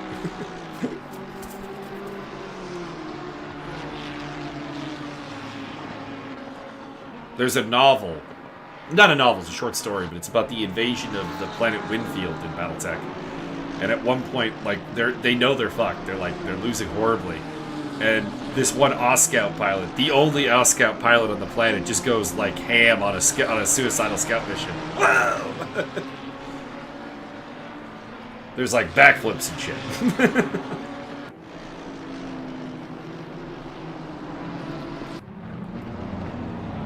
Matthew East into the pits. The race has kind of settled down as far as gaps are concerned. This is still Bacher is no longer the top guy who's pitted. He's lost a spot to Richard Oakes, who's right ahead of him. But these are the two top cars that have pitted, Bacher and Oakes. After that, it's Kramrich, Morley, Tetley, and Boris.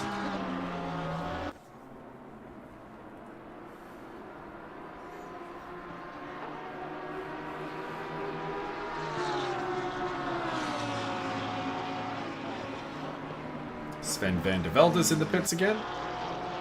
Having a rough day. This will be the second and final mandatory for Van de Velde, but of course the issue is, I suspect, that has not been entirely intentional in nature.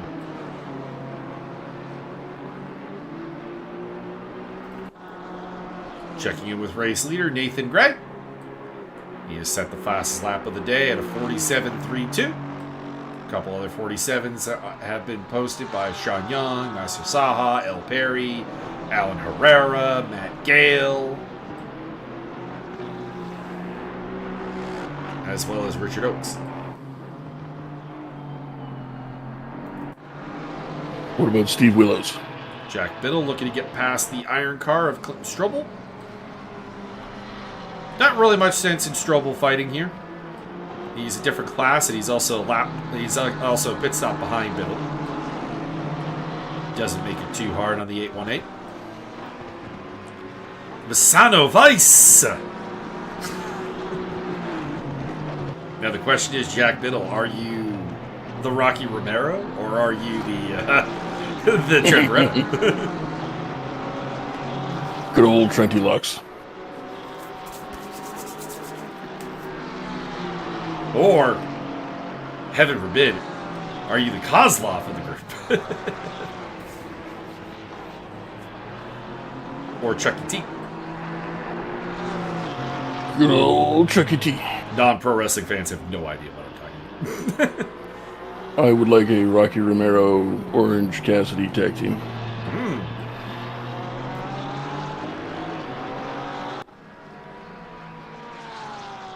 Dude, I never thought I'd enjoy Orange Cassidy, to be honest, but it did grow. It has grown on me. You just hate everything that's fun. Not everything. I don't like Orange Cassidy. I don't like Hangman Page. I never disliked Hangman Page. I just simply thought he was the worst member of Bullet Club. At a time when Bullet Club had nothing but, like, really, really good talent. That may be fair. With G.O.D., Bad Luck Fale.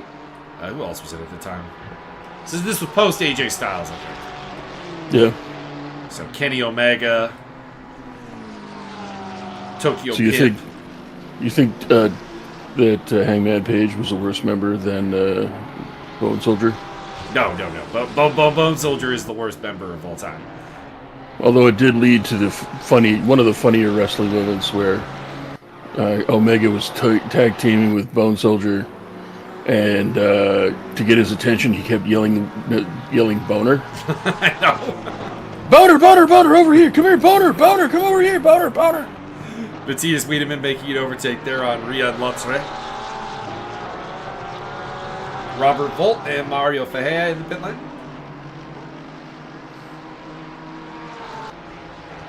And Matthew East on the tail of Thomas Boris. He's having a good day. He's having a solid day.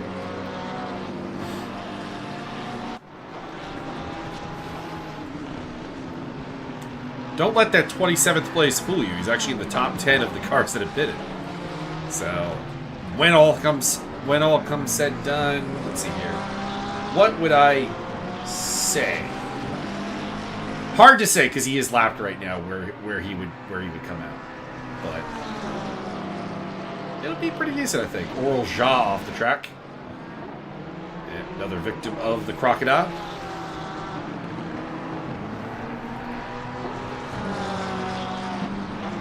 He's looking. Oh, that would be a ballsy move.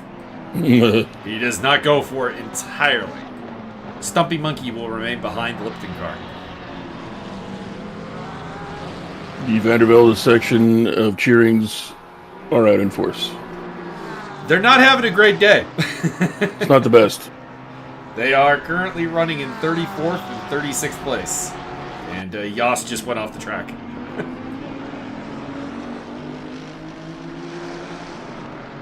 It's a lot of time left. But it's not been a good day for the Vanderbilt.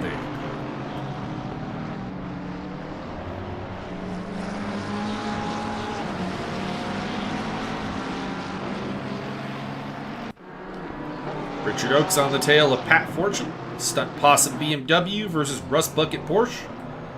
This, of course, not really a battle. Fortune running in the iron category, Oakes in the silver category. Oakes is pitted, Fortune is not pitted. Alan Herrera in the pits.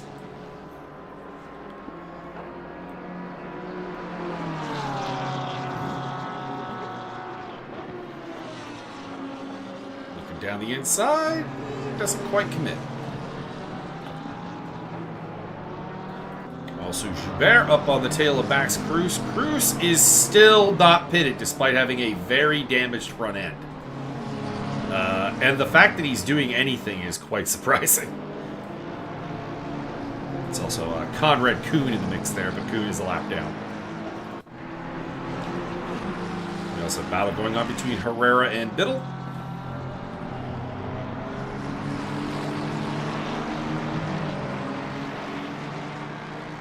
Right in front of them, that is Chris Stancer. So three-way fight between two guys who have pitted and one guy that hasn't. Stancer's yet to be in the pit lane. Well, he was. He started from the pits, actually, at the start of the race. But aside from that, has not been in the pits. And he's just going to kind of wave them past. Not really his fight. And as a result, he will relegate himself. Another three-way scrap between Oral Shaw, Thomas Boris, and Matthew East. They've all pitted. They all actually represent different categories, though. Iron, silver, and bronze, in effect. Through goes Boris to overtake Matthew East. Jack Biddle and Alan Herrera having a good battle. A lot of pit stoppers coming in right now. Saha in, Hines in, Cruz in, Joubert in, Taylor in, Fortune in.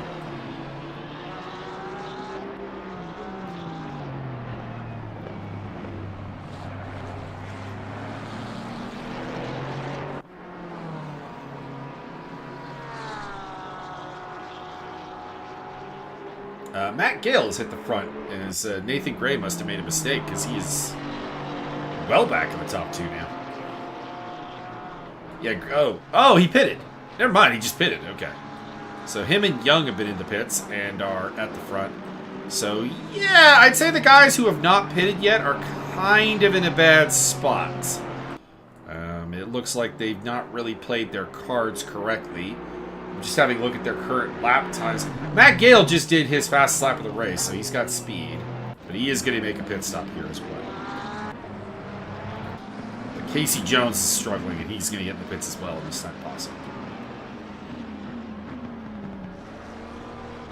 Who else is yet to pit? We got Bearded X Badass. His lap time is not very good. Matthias Wiedemann. Wiedemann's doing fine laps. Wonder, it depends on, I guess, the tire choices at the start of the race. You can knock us down, we won't back down. From the Vandervelde cheering section. I appreciate it. It's got some stick-to-itiveness. It's a rough race so far, though. Robert Volt going side by side with Oral Ja. Also in the mix there, that is one of the Van de Veldes. That's Sven. But that is not for position. It's a lap down.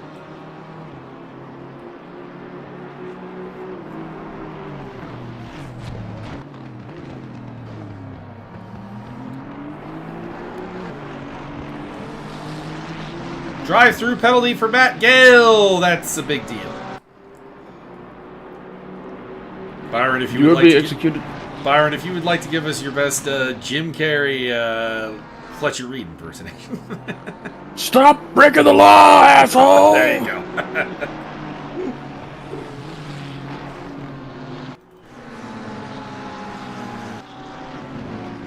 Steve Tetley having a battle with Lucas Joubert.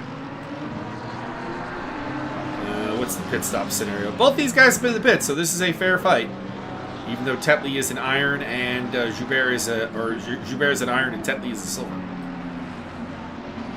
They are technically scrapping for a legit place.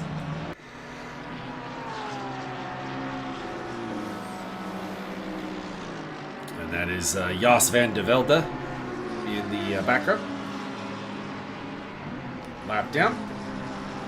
And that is a battle between Boris and Mario Ferreira for McLaren supremacy.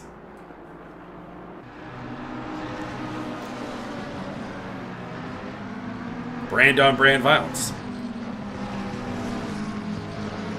I shall strike you down. And you will become more powerful, except for you won't be able to drive. Choose wisely. Kick you in the testicles. Ah.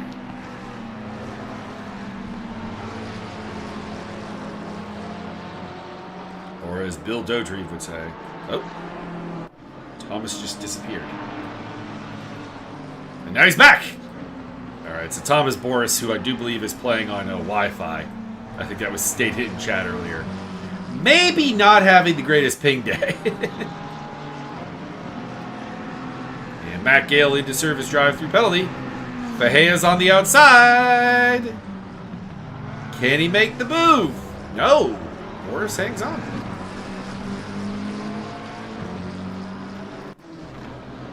It's Sachai off, as well as Matthew East. Robert Volt also in the wall.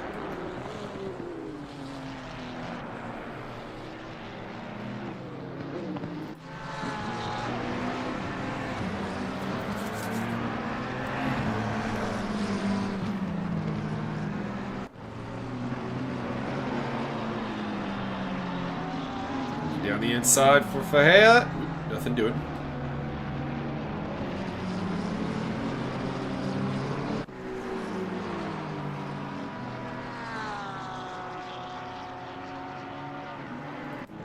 So Gray has cycled back to the front after all the pit stopping has, well, not all the pit stopping, but it should be mentioned that the top 11 have all stopped once. So Bearded X Badass, who's in 12th place, and Matthias Wiedemann, who's in 15th place, they're in kind of a rough spot. They have not pitted, and it has not gotten them to the front.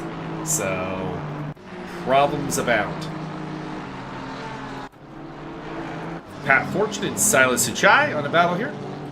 The 989 McLaren versus the 154 Stunt Possum BMW. A couple of cars have pitted both times and are, technically speaking, good to the end. That is both the Van de Veldes and as well as Kerry Patton. Also, I'm going to point this out. Clinton Strobel, who is shown as having made 0 pit stops and running in dead last.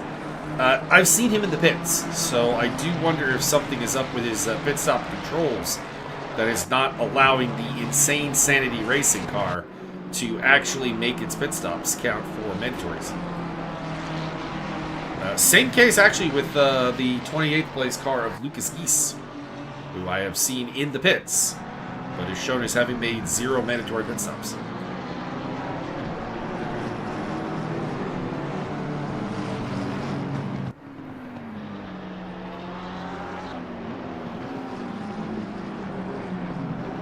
Race leader Nathan Gray in the background, and Thomas Boris heading in for his second pit stop.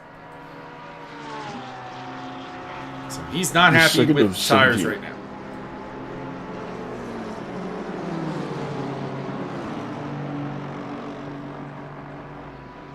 Lucas Geese down the inside of the stunt possum.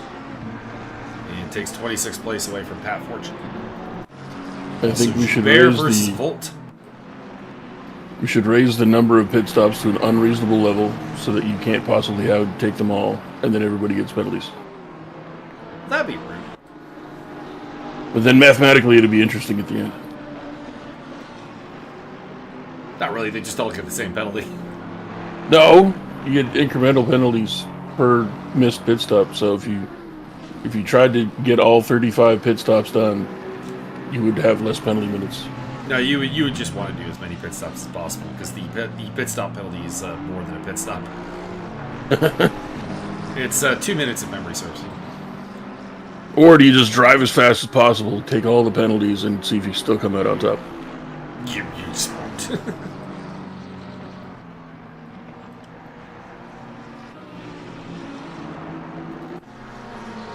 Lucas Geese going side by side with Sachai.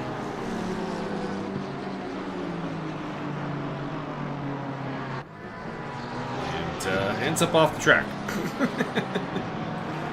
Not great.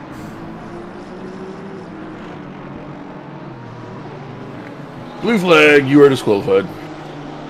Top 10 rundown. Nathan Gray holds the lead from Sean Young. L. Perry in third place and making his second pit stop.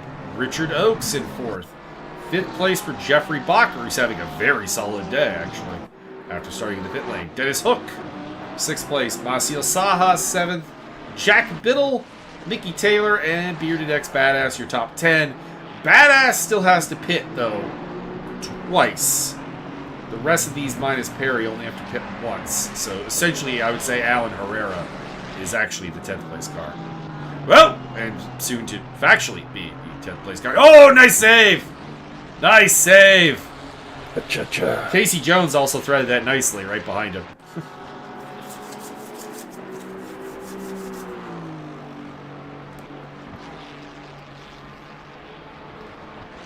So top 5 by class for those interested. The Iron class is Nathan Gray, followed by Felix Kramer, Steve Hines, Ryan Eason, and Lucas Schubert. In the bronze category, it is Sean Young, followed by Jeffrey Bacher, Maciel Saha, Alan Herrera, and Casey Jones. In the silver category, it is Richard Oakes, Dennis Hook, Jack Biddle, Mickey Taylor, and Matt Gale.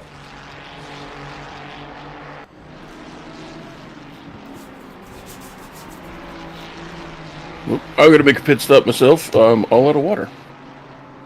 So your top Rip it. guy leading the way as far as having made all his pit stops is L. Perry. The Stealth Bomber is, in theory, good to go to the end of this race. Not sure if he played it optimally, but here we are. We'll find out. By the way, Oral Jha just absolutely blew everyone out of the water. His fastest lap is officially a second faster than anybody else. 142.397. So, whatever Oral Jha is doing right now, keep doing it, because he also did a 43 flat last time around, which is the second fastest lap of the race. So, when your second fastest lap of the race and 7/10 off your best is the second fastest overall, you're doing something right. So, stop-go penalty, by the way, for Bearded X Badass. I think whatever very slim chances Bearded X Badass had of a championship here today, they are gone. Mario Ferreira versus Matthew East, battle for 21st position. Both guys have pitted once. Both guys have one more pit stop to do. They're doing a pretty good job. Things are getting a little bit dark out there, and we're gonna get to see who's got sprint lights on their cars and not the enduro lights. He's going very slowly, just kind. I guess the blue flag threw him off because that is the race leader coming through. That is Nathan Gray. But I think he just ended up giving up the spot to Mario Ferreira as a result.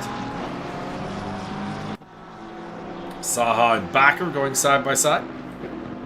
Up ahead of them, that is Jos van de Velde, who is off the track and obeying blue flags in a slightly tire destructive fashion.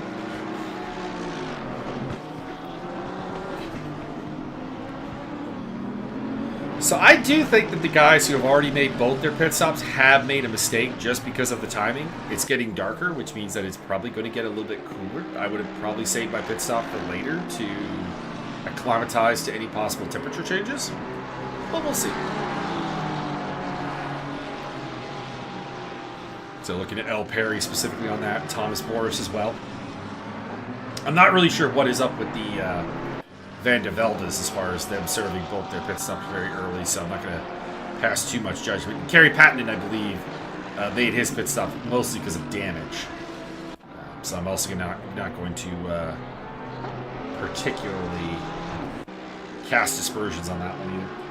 But I do think that the likes of Perry and Boris, who, as far as I can tell, have planned pit stops or elected pit stops in this manner, have made a little bit of a mistake with that second pit stop being so early. Perhaps they misjudged how many weasels to put in the glove compartment. Could be. Got a nice little three-way fight, though, here between Dennis Hook, Jack Biddle, and Mickey Taylor over 6th place. The Cyber Racing Porsche in front, followed by Biddle's Aston Martin and the kind of video game, very much inspired car of Mickey Taylor in the Ferrari. And Casey Jones and Alan Herrera have been having a nice little fight. Ferrari on Ferrari, horsey on horsey a little bit.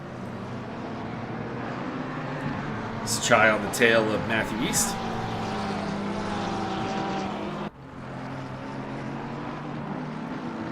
That is Sean Young, I do believe, in behind.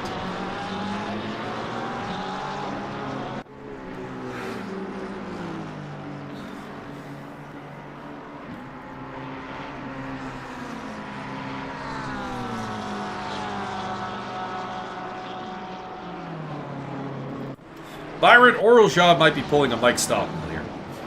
Oh my god. He may have been sandbagging, because his current lap times are just kicking the absolute crap out of everybody. He's only in 14th place, as he overtakes Matthias Wiedemann there, who is yet to pit. But, yeah, so... Okay, he's no longer a second faster than everyone. Nathan Gray just did a 42.585. But those are the only two cars in the 42s.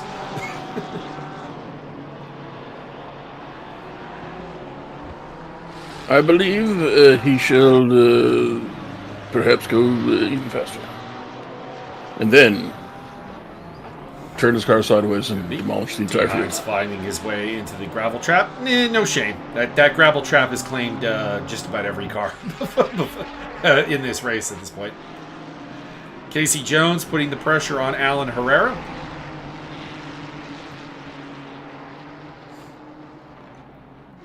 This is a battle for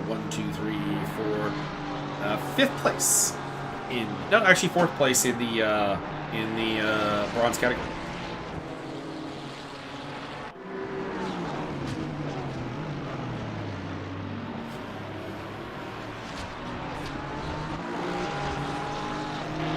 And Biddle has gotten past Hook. Taylor looking to come with.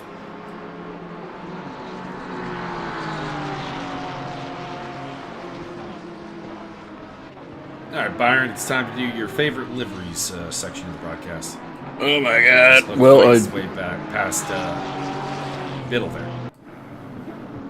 I do appreciate this one here with the monkey spunk on it. That looks like a cousin of Arizona Iced Tea. There's a couple of different variations of that one. That's the Cyber Racing team. They've got, I think, 4 Porsches in the field today. And also the one next to him there with the blue and the black. Very nice. Jack Biddle. But I don't see any Gulf oil out there, so I mean, y'all get like less than first place. Gulf oil to the front. Indeed. Let's see if we can check out all the different Spunky Monkey cars. So we got Sean Young. We've got Dennis Hook, who we were looking at before. We've got Matt Gale. And we've got, I believe, the last one is Matthew East. But I could be mistaken. Oh, I am mistaken. The man who actually makes the liveries, Matthias Wiedemann. Oh my goodness. That's the 5-man cyber racing Porsche attack.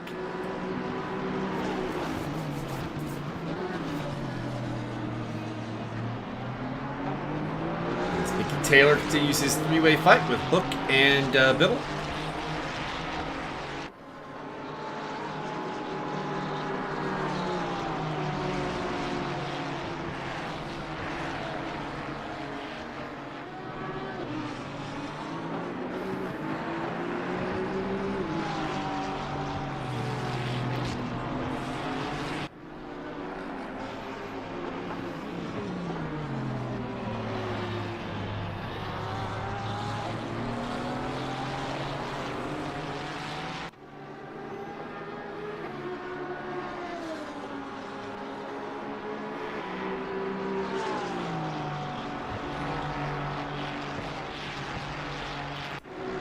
Robert Volt on the tail of the Lambo of Steve Tetley.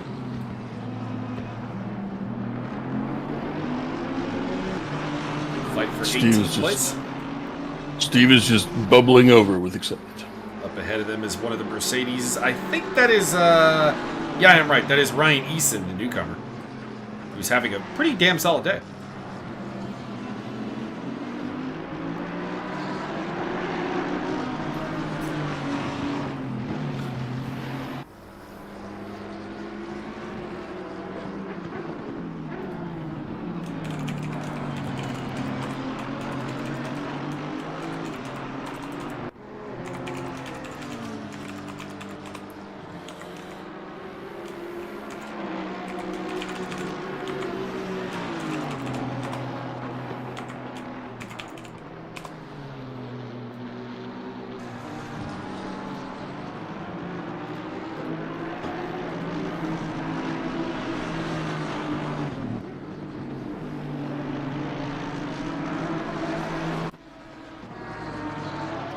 The Dennis Hook train is getting kind of long.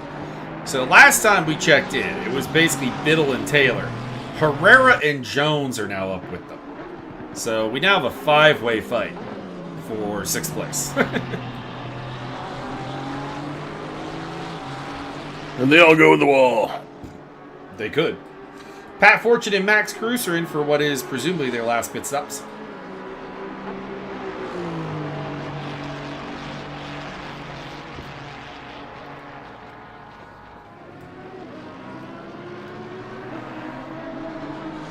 Taylor getting very wide there. Opens the door for Alan Herrera. I rather like Alan Herrera's livery, actually. I didn't think I really would at first, but it's growing on me.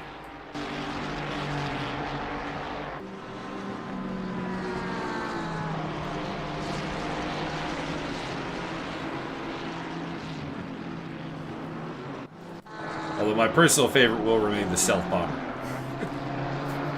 That is true. It is good.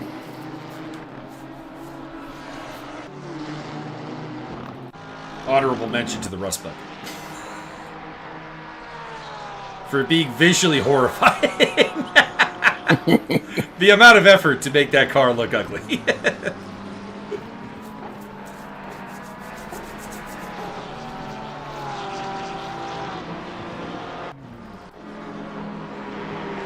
Alright, Biddle has gotten past Hook.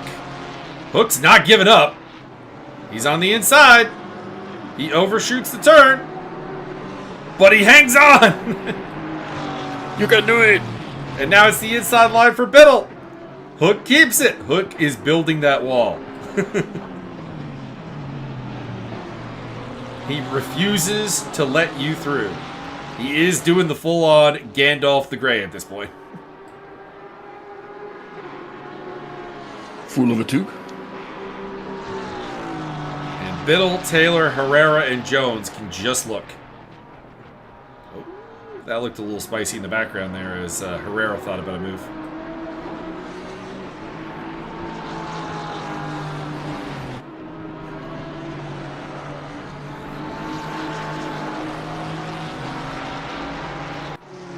Perry on the tail of the pink people eater, the PPE.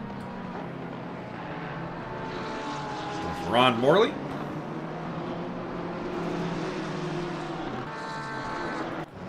And Matthias Wiedemann making his first pit stop of the day. Wow. I do not think this strategy is working for him at all.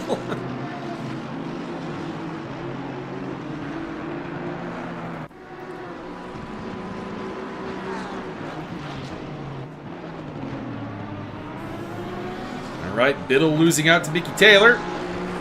Submarines under him, though, into the S's, and hangs on to the spot. And Dennis Hook is looking in his rearview mirror like, yes, yes, let the hate roll through you. Steve Tetley and Ryan Easton having a nice little battle for 16th place. Robert Volt right behind them.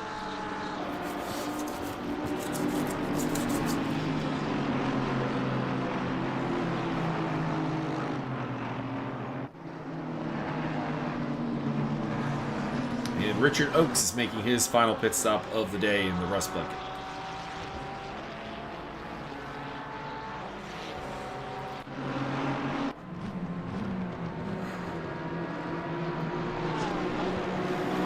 This fight is coming up to lap Rien Lautre. Jack Biddle elects to get out. Oh, Lord, what happened there, Robert? Robert Volt, his car just tried to buck him off like a freaking Bronco. That is the race leader, Nathan Gray, coming up to lap them. Get him, Nathaniel.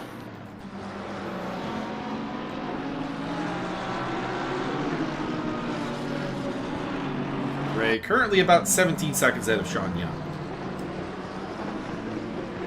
By the way, as it stands, there is 0 silver drivers on the podium. Now, in fairness, Richard Oakes and El Perry both look like they might have a shot at being on there. They've done both their pit stops. We've seen Oak in that position before. We have Perry on a very off-ended strategy, so the chance of them picking things up and actually even maybe fighting for the win in the case of Perry is on the table.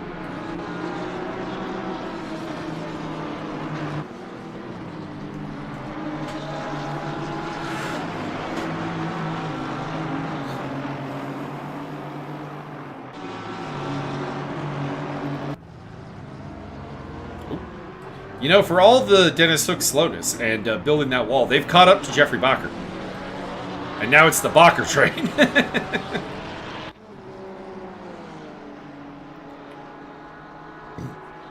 Followed by Hook, Herrera, Jones is in the mix there. The car behind Jones is unfortunately is a lapped car, so that's Matthias Wiedemann. So not really playing a role in this fight. Chris Stancer moving very slowly. Might have just recovered from an off that we didn't see. Mickey Taylor in the pits.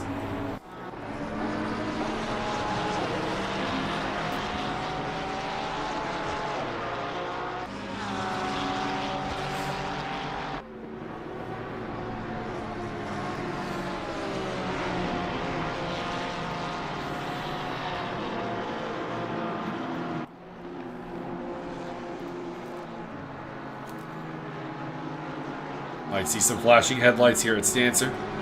Interesting note here. Hook appears to be running a sprint car and not an endurance car. Maybe. Either that or the Porsche just doesn't have extra lights when it's in endurance mode and it just happens to have brighter lights.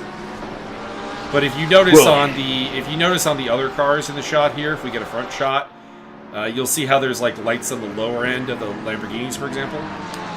That is because they are an endurance configuration with extra lights. Well, the thing of it is with the Porsche, the lights are so far up in the air. Bacher just gets yeeted off the track by Hook, and it does not work out for them because it's the Ferraris that take advantage. Herrera and Jones are through.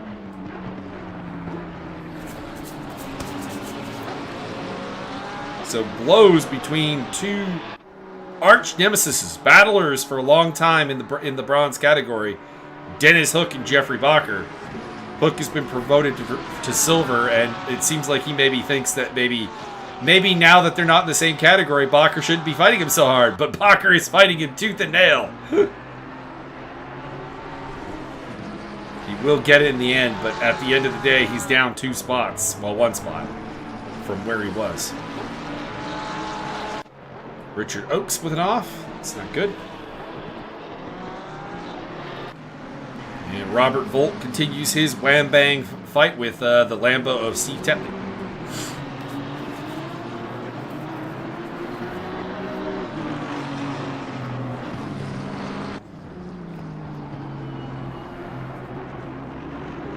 D. Hines flying into the pit lane.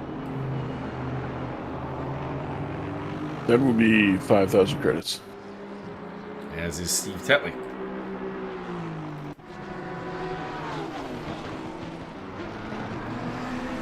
Jeffrey Bakker giving Dennis Hook the hurry up.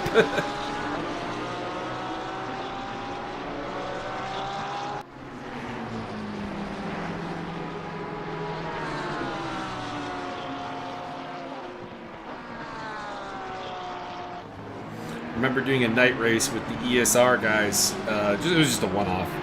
And somebody brought a sprint car instead of an endurance car. And we're like, I can't see.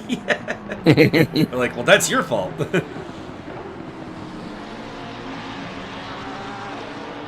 sprint cars are not set up to race at night, so they have weaker lights. The endurance cars are set up to race at night and have stronger lights. Let's get you one of them big old lap bars that get put on the Toyota truck. Blind everybody.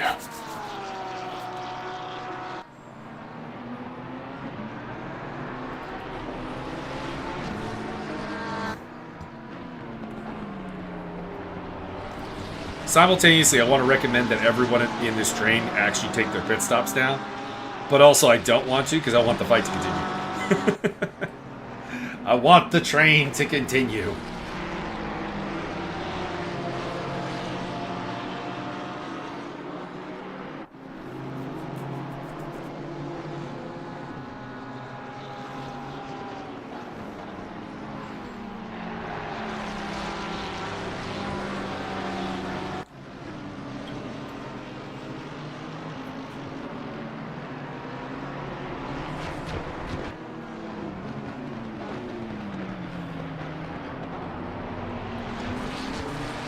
Pit stop from Sean Young, so he'll join the ranks of the not having to pit anymore. L. Perry is the top of those in 9th place.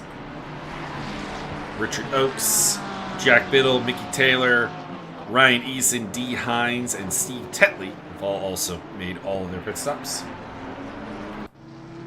As well as Sachai, Kramrich, Boris, both Van de Beldes, Pattenden, and Matthew East. I think both Van der Veldes have pitted about 17 times. Well, I can give you the actual answer. Okay. Pit count of 2 for Yas and 3 for Sven. Fair enough. For the record, Sven's 3 pit stops is the most of anybody in the race, tied with Kerry Patton.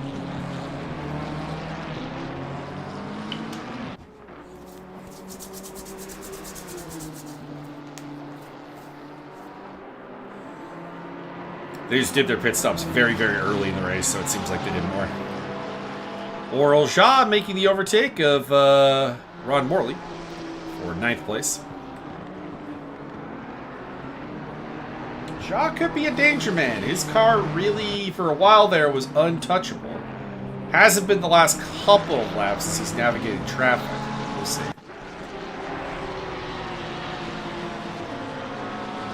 Dennis Hook looking to get back at the Ferraris that overtook him when him and Bakker were coming to blows. Gonna bark that ass up. You think you can back that up? What do you mean? It got scratches and everything. No. Back that up.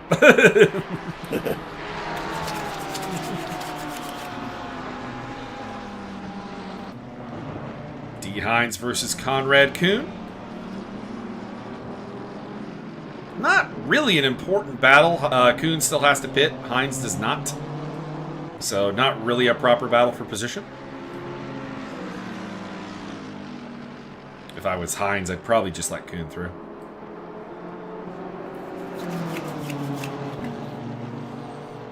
And just stay within a pit stop gap of him.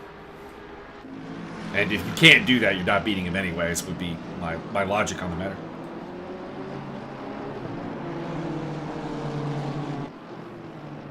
I appreciate that the Van de Velde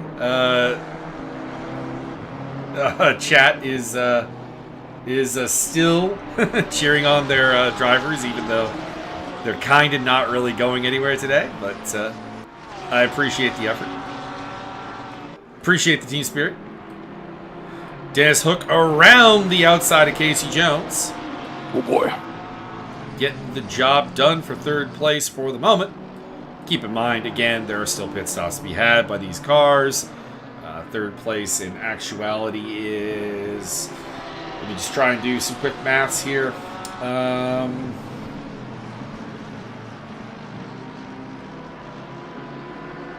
Perry's probably in second place, and third place would then belong to... What's Sean Young's gap?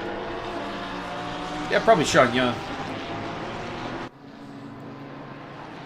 So the podium right now, if everyone were to pit, probably looks like Gray, Perry, and Young at the moment.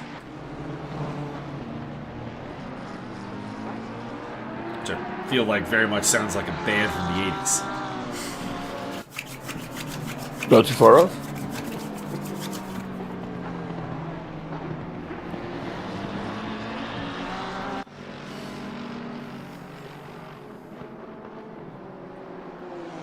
Ryan Eason on the tail of Mario Ferreira. Again, not really a battle. Ferreira still has to pit. Eason does not. So Eason is probably ahead of both the cars he's chasing, which are Ferreira and Joubert. Well, no, probably, actually. Definitely is. Chris Dancer in the pits.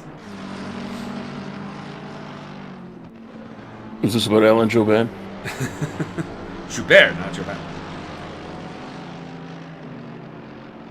Ryan Easton up. Oh, I heard the Van de Velde's cheering section speakers. Can't help it. They have not had a great day. But they're still out there. They're still having fun. And at the end of the day, that's what matters.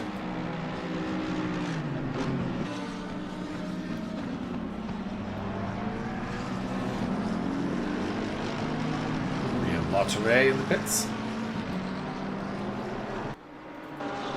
Not much battles going on right now. Oral Jaw is trailing El Perry. It's the only gap that's under a second.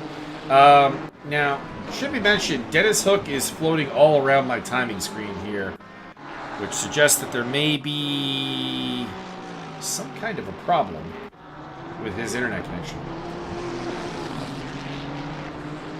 Perhaps too much Netflix, not enough chill. Could be. Conrad Kuhn in the pits.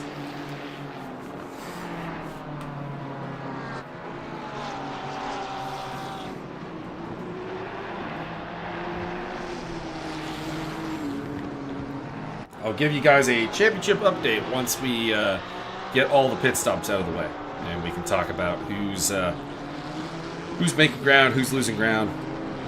Until then, there's just too many kind of like very, very separate races going on right now because of the overlapping strategies. You know, case in point, Eason's on the tail of Joubert, but like they're not really fighting. Joubert has to pit, Eason doesn't. There's actually a significant gap between these two.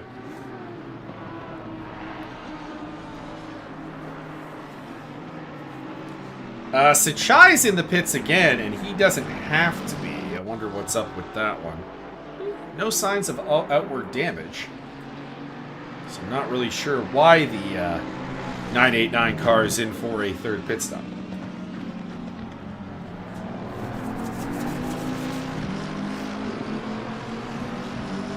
Could be just a complete loss of pressure as the temperature is going down. We are down to 20 degrees C. Track is optimum, but the air temp is relatively cool out there. And Eason will get past Joubert.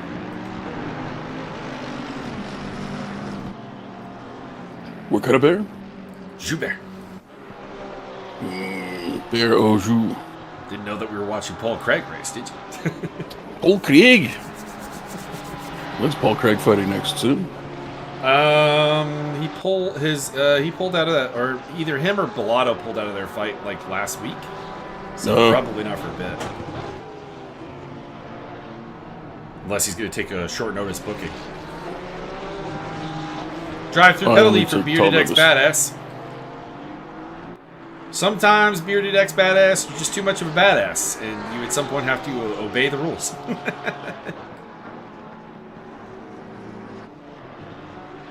Stop breaking the law. Oop, Mickey Taylor having a spin there. No one was near him, so that must have been self-induced. Unforced error.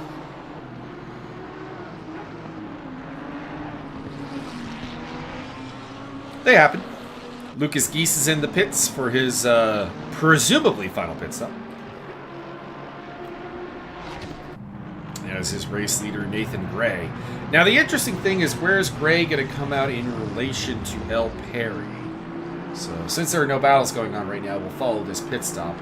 El Perry is on the map as the 988 car, which I would circle, but you guys can't see my mouse. So that doesn't really help. He's currently making his way through the S's at the southern end of the track. If that helps you. He's in a group of cars there. The 400, the 296, the 815, 23 cars in the mix there. There's another one there that's kind of gobbled up right now. Oh, he's gonna get way ahead. Wow, it is not close. I thought it would be kind of close. What was that pit stop? Man, that was a good pit stop by Nathan Gray. Solid work. Sub 1 minute. Damn. Damn, son. He took exactly 18 drops of fuel. Well, that kind of really ends the interest as far as the race win. Gray just has to basically wait for Saha to pit. And, he'll be in. Probably not helped by the fact that El Perry has had an accident with Ron Morley. What happened here? Oh! It wasn't Morley. Oh, Morley got picked up on the rejoin. That was... I think that was Jos van de Velde. I could be wrong. I think that's who that was. Could have also been... Could have also been Mario Fajea. The darkness is making it a little bit harder to tell some of the liveries apart.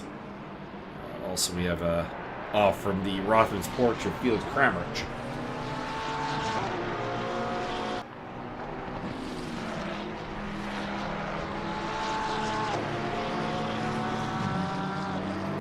Oh, speaking of which, race leader on track, Maciel Saha in the pits.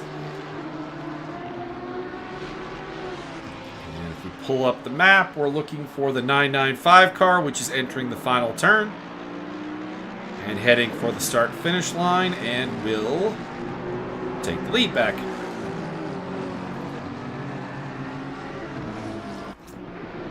Closest battle on the track right now is between Steve Tetley and D. Hines. It's a legit battle for position. They both made their pit stops. Oh, meatball flag! We got a meatball flag on the track. Does that mean that the Japanese are here? So a meatball flag means that some car is being ordered to the pit lane because of damage. Steve Tetley goes through. Could be Ron Morley. Doesn't look meatball. So not Morley. I think that's just him taking his last pit stop. So Casey Jones pointed the wrong way and dropping back through the order. What happened to Casey Jones? Is this a self-inflicted wound, or has somebody done something untoward?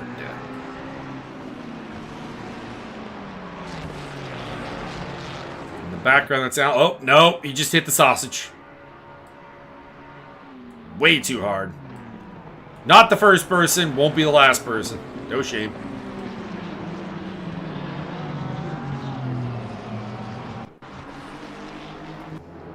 We also have Jos van de Velde in the pits. That could be the meatball. Do you see some front end damage there? We've lost a couple of cars as well, so they're moving through the order in that regard. Appreciate the gumption. Appreciate the effort. Jack Biddle and Robert Volt battling for top Aston Martin supremacy outside of Nathan Gray. This is for 11th spot, although not really. Volt still has to pit. Biddle does not. So this is not a proper battle in that regard. Oral Shaw is in for his final pit stop. So we're waiting on Bacher, Gale, Volt, Joubert, Wiedemann, and Fortune to make their last pit stops.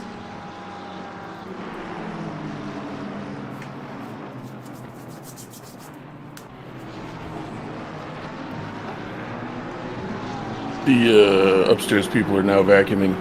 Perfect. Oh, we can't hear it, so it's all good. Well, that's good. I've had that happen, of course, when something's going on upstairs, and I'm like, can that be heard over the broadcast? And, you know, sometimes I know, sometimes I don't.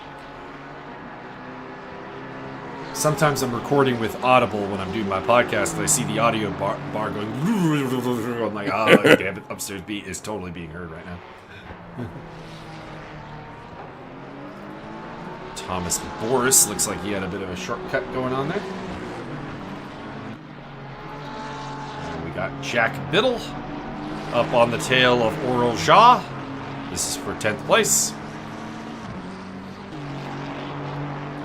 If I do my maths quickly, probably will easily overtake the two cars up ahead who have yet to pit, that being Bacher and Gale.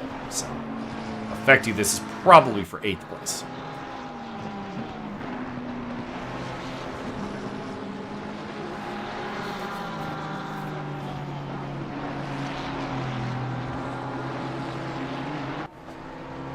What are Bacher and Gale's laps going right now? Nothing too good.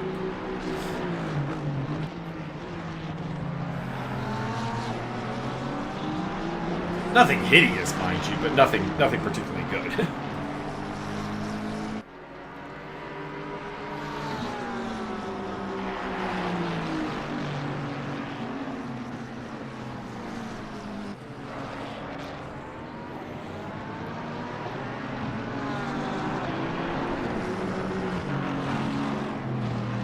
Lapped car of Van de Velde. That's Jos up ahead. Side-by-side action between Biddle and Ja. And Van de Velde is playing the role of Ricardo Zonta circa Spa 2000 at this point. Biddle does make the overtake stick, though.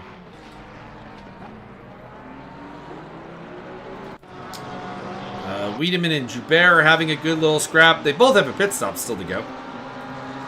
And I'm just going to say this, Matthias, I'm not sure if you have your lighting in endurance mode. That is, those are some weak headlights.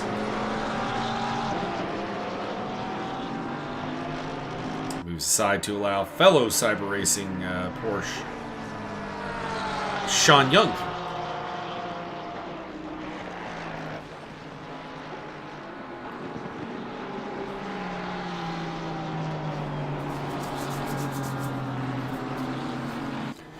Sean Young did everything he could to try to make this a championship win in silver. Unfortunately, it's just not the case. Too much of a gap to make up to Masio Saha. And Saha will be walking out of here with a trophy, as well as Nathan Gray. Right now, I'm not sure who's walking out with the silver trophy, because Gale still needs to make a pit stop. He's ahead of Oaks by enough that would grant him the title. But he has a pit stop. Oaks does not. What is the gap between them? Nah, it's pretty hopeless. So Oaks right now has the championship, I think. Yeah, What if his car falls apart? If Gale pits, he'll probably come out around Casey Jones in 12th place.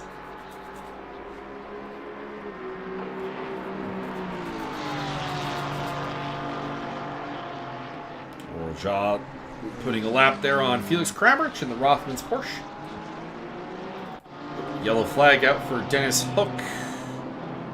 I don't really see what for, though. I'm wondering... I'm thinking that was a connection issue. In case in point, Dennis Hook has got some bad connection going on, so I think that's... that was probably the source of our yellow flag. Not a real yellow flag, but a... we have... we cannot find car number 911 anymore on the track. Please put out a yellow flag. And a milk carton. Activate the homing beacon. Have you seen this car?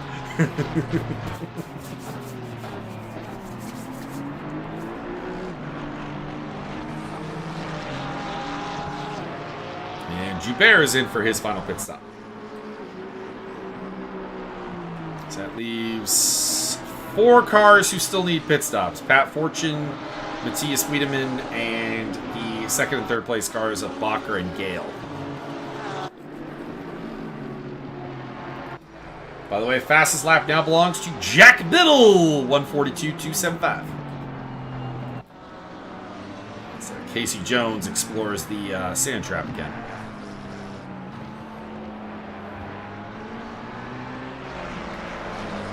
They should do that cool bioluminescent thing with the jellyfish that wash up on the beach. It'd be a cool nighttime event. Joubert rejoins the race behind Felix Kramrich.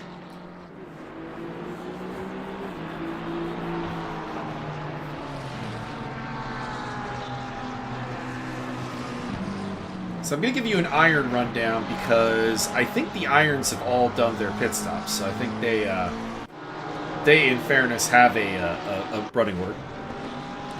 Nathan Gray from Ryan Eason, the newcomer. D. Hines, third. Kramrich, fourth. Fifth for Joubert. Sixth for Boris. Seventh for Mario Fajeda. And then it is Sven van de Velde.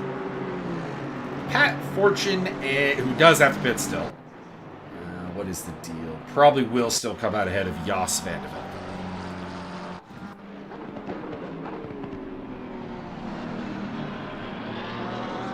Saha up on the tail of Sean Young.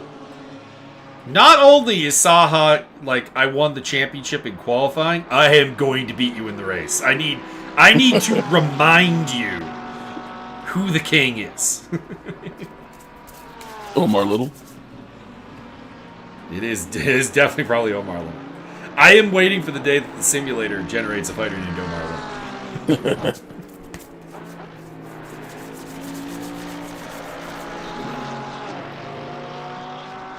It has generated a Wired themed character, but it's John Bailey, so that's not particularly interesting. Not Councilman Carcetti. No.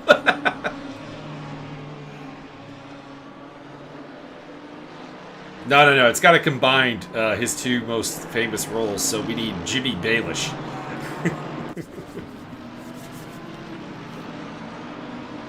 Or Peter Carcetti, whichever you prefer. I think it'd be funnier if his first name was Councilman. Councilman Baelish? Pretty sure I don't have that as a first name in the simulator. I do have Jimmy and Peter. Very nice.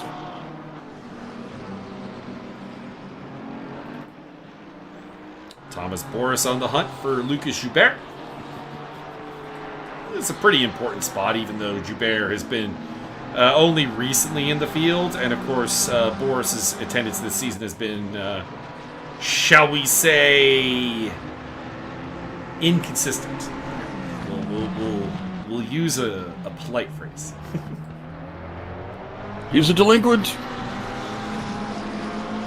He's a He hooligan. is a little bit.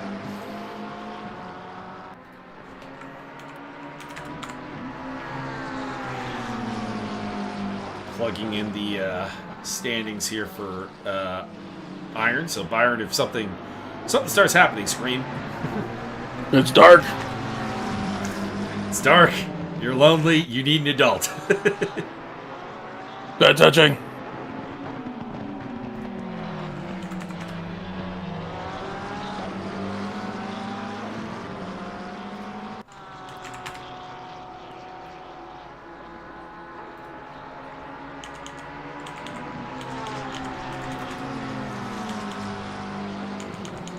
Michael, I think this guy's from Poland. You think?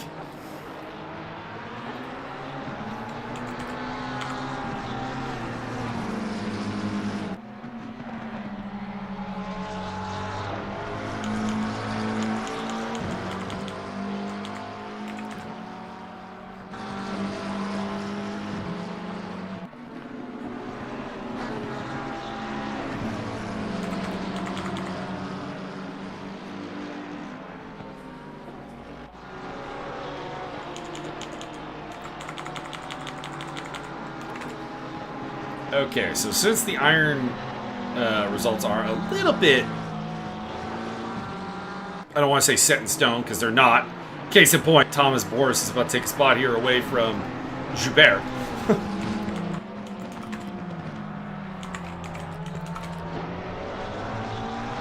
Can he keep ahead? Jesus. I appreciate the lime colors on both these cars. It makes them actually pretty visible at night.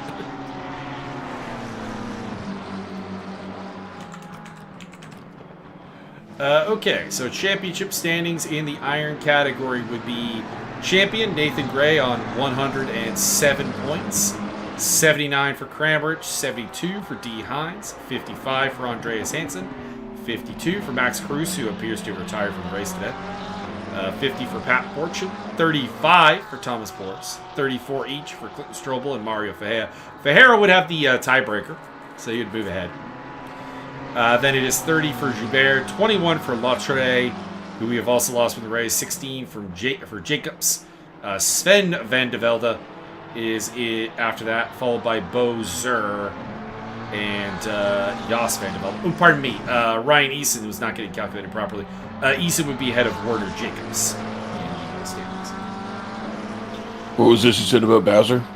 I said nothing about Bowser.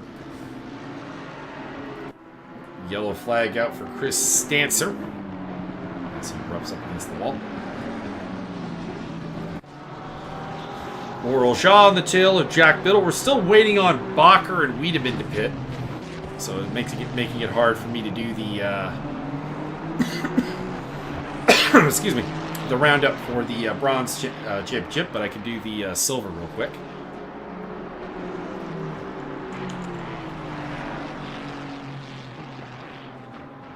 Who's got the silver fast lap? By the way, Saha now is the fast lap place.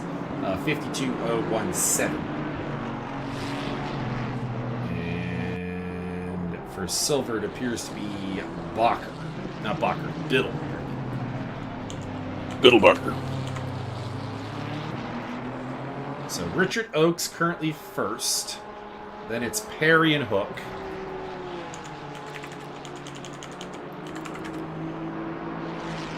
Followed by Matt Gale.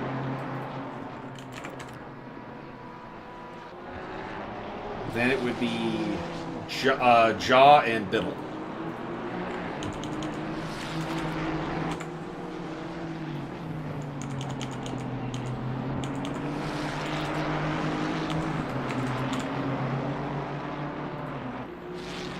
Then after Biddle, it's Taylor and Volt.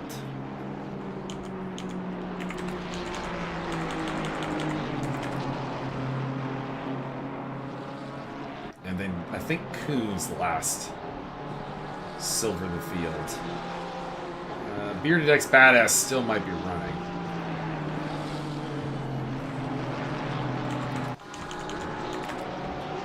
So that would place the silver as follows: 97 for Richard Oakes, 89 for Matt Gale, 79 for L. Perry, 77 for Bearded X Badass, 57 for Professional Hater, 39 for Oral Shaw, 35 for Robert Volt, 32 for Kuhn, and for Hook.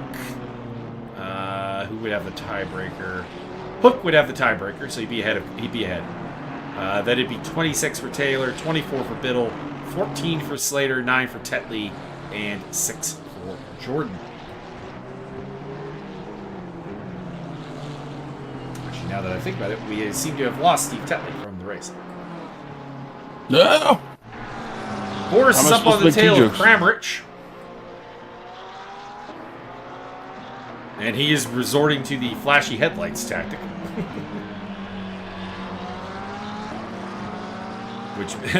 Which I always, whenever anyone's flashing me the headlights and it's a battle for the lead, I'm just like, or for like actual position, I'm just like, so you're pissed off that you can't get past me. Excellent, excellent. That's what I want. Because Kramrich is on the same lap as him, so there's no blue flag to consider here. This is pure battle for position, and Boris is pulling out all the stunts. Hit him with the strobe lights. Nathan Gray would become the champ, and I did not. At the time, you said that he was going to become champion. I think he was already winning the championship, so I don't know. I don't know how much credit you can take. But you're right. He wasn't my pick at the beginning of the season. My pick at the beginning of the season was Max Cruz, but unfortunately, Cruz had a combination of technical difficulties and a couple of races missed, kind of robbed of that, and just not really performing to the best of his abilities. Only took the one podium at Indianapolis. So I would have to say that my picks for the championships did not work out this season. I had Adrian Marood, I had Max Cruz, and neither of them worked out. Bacher's in the pits for a stop-go penalty. Somebody is off the track there. Could be Pat Fortune, I think. It's definitely a front-edge car. Oh, Kramrich went way off the track. Wow.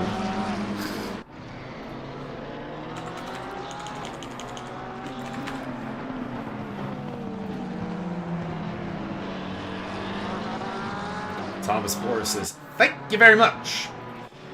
Ron Morley and Mickey Taylor in a battle. This is over 12th place. And the Pink People Eater is not through. Got a little snap oversteer there. It's pretty easy to see that one at night. That's true. Both of them, actually, are relatively easy. Well, from the front. From the back. No, even from the back, it's pretty easy to see Taylor.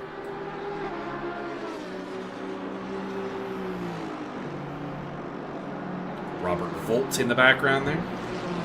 After all that, I don't have any practice. I don't know if I'm going to race. Robert Volt's out there in 14th place. All it took was some relentless bullying. Relentless bullying. And he is out there. Send your thank you notes on a postcard. Only one driver still has to make a pit stop, legally speaking, and that is the number 400 of Matthias Wiedemann. So, hang on, I'm going to do the... we'll put Dennis Hook and El Perry up on the screen as they battle it out for 4th place. Pardon me, 5th place.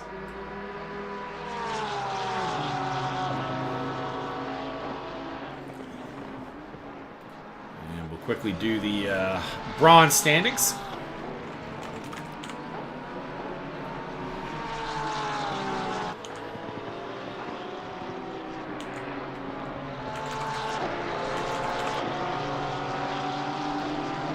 Sean Young in first, Saha second, Herrera.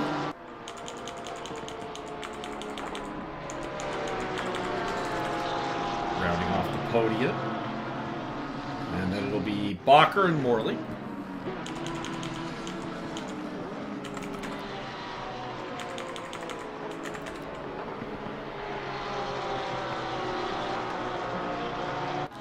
Jones. Wiedemann, where's Wiedemann going to come out after his pit stop? Probably still more or less in the same spot. So Wiedemann and Sichai. And then it's Stancer and Pat.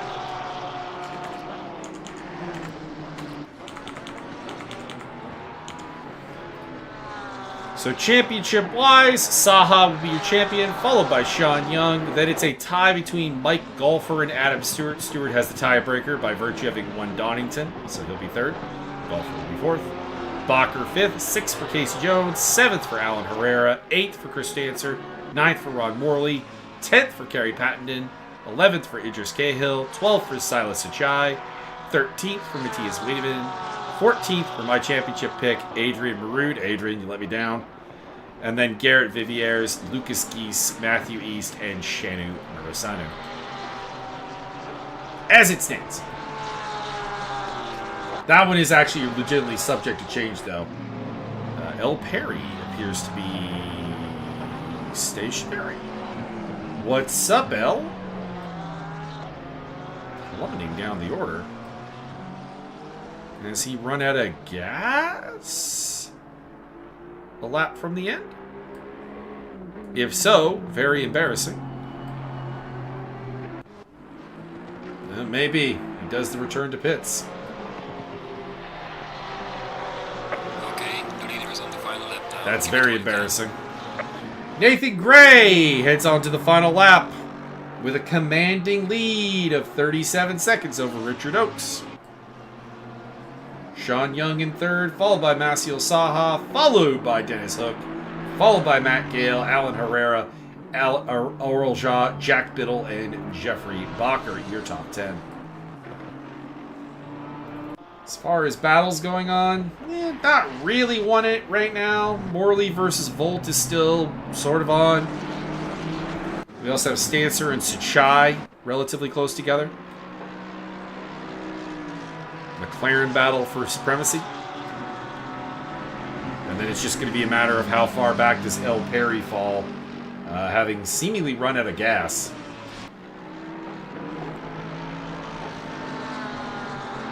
Be sure to pick up your ERA branded Knickerbockers in the gift store.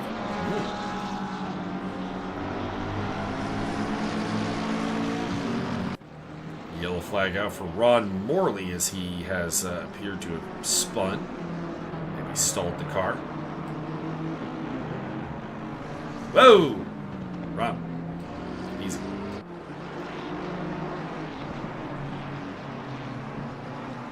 Drops back a couple of spots, but I believe he rejoins in the same spot relative to his class.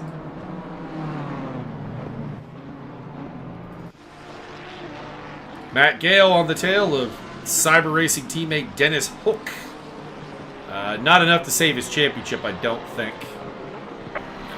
Yeah, Hook right now... Yeah, it's an 8-point gap. That's just not going to be made up in these closing seconds. Now, there are penalties after the fact that could come into play. You never know.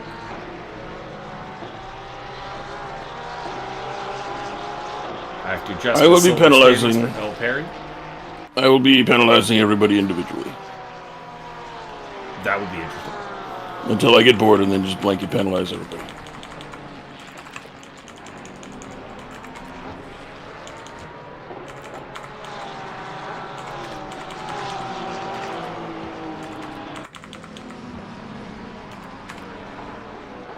Perry drops down basically to the back of the Silvers because of his unfortunate mishap, shall we call it?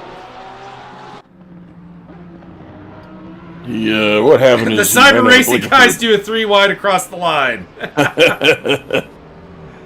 Matt Gale, Dennis Hook, and I think that was I think that was Wiedemann who was the third one. He was a lap down. But getting in there. Wiedemann, by the way, did not make his second pit stop and faces a 130-second penalty as a result. I wonder if he just didn't realize he needed to make a pit stop still. So before it goes away, let me try to get the standings. Screenshot.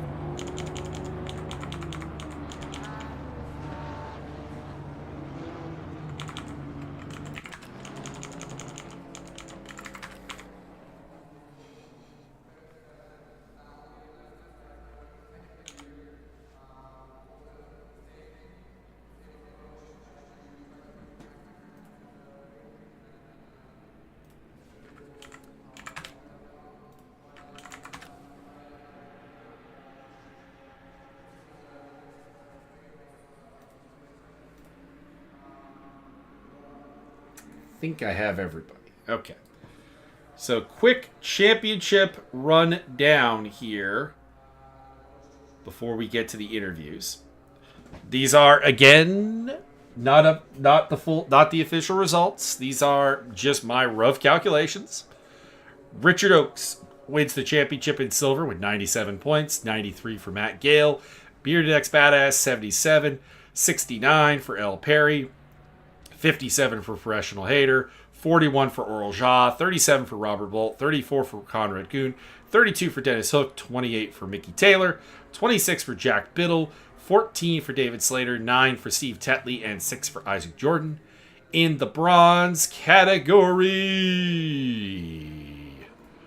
we have 99 for Maciel Saha, 81 for Sean Young, 59 for Mike Golfer, and for Adam Stewart. Adam Stewart has the tiebreaker with the win, though, so he'll be third. Golfer will be fourth. Bacher on 56, Casey Jones 51, 46 for Alan Herrera, 42 for Chris Stancer, 40 for Ron Morley, 22 for Kerry Patton, 19 for Idris Cahill, 18 for Silas Sachai, 16 for Matthias Wiedemann, although he may drop because of that penalty. 130 seconds is no small matter. Adrian Maru, 9, Garrett Viviers, 8, 4 for Lucas Geese, 3 for Matthew East, 2 for Sanu Murasanu. And then finally in the iron category, an absolutely dominant season for Nathan Gray, 107 points, winning the championship by 30 over Felix Kramaric. D. Hines on 70, 55 for Andreas Hansen, 52 for Max Cruz, 50 for Pat Fortune, 39 for Thomas Boris. Clinton Strobel and Mario Fajea even on 34, but Fajea will pick up that one on tiebreaker. 30 for Lucas Joubert, 21 for Rian Latre, 16 for Werder Jacobs, 10 for Sven van der Velde, Bo Zur, 8. Ryan Eason factors in ahead of Jacobs. I don't have his drop score on my little table here set up properly, so that's why he's appearing out of position. So Bo Zur and then Jos van der Velde at the back of the pack. That is all. Okay, so let's set up a little showcase of a car for the people at home. I think it'll be an Aston Martin, given that our winner today was Nathan Gray. So let me see if do I even have any cool Aston Martin like custom liveries? Let's see here, filter custom. Show them the one that looks like the James Bond car. I think the only one I have. Oh, I got a couple. Hang on. Oh, hello. That one's pretty cool. I don't know who made this one, but there you go. Please raise your hands if you would like to speak. I see we have been joined by class winners and champions, Nathan Gray and Richard Oakes. But gentlemen, I do not have the ability to invite you to speak, so please raise your hand. We start off with today's winner, Nathan Gray, overall class winner in the iron, and of course a dominant championship run to you, sir. You won the championship by my math, and we'll wait to see that become official. 30 points over Felix Kramaric. How does it feel? Good evening, guys. Oh, man, it feels great. Honestly, a much better result than I expected. Like, I didn't think it would go this great. So, huge thanks to LPH. They have been coaching me, and I think that there's been an improvement. Oh, absolutely. But overall, really higher happy. That one overall today. I had some really close calls with a couple lapped cars, but other than that, I think it went well. Finish off the season on a 4-race winning streak with you taking Silverstone, Indianapolis, Valencia, and Kyalami. And I do believe you have the honor of being the first driver I've seen appear on the class podium every single race. Oh, let's go. That's great news. Really happy with today. Damn. And also an overall pole, which is nice. Yeah, that's the highlight of tonight. Anything else you'd like to talk about? We didn't see a ton of your race. It just seemed like it was really under control and kind of handled. I mean, at the start, it was all over the place. Thomas Boris He overtook me and in turn one. I don't know if you saw that.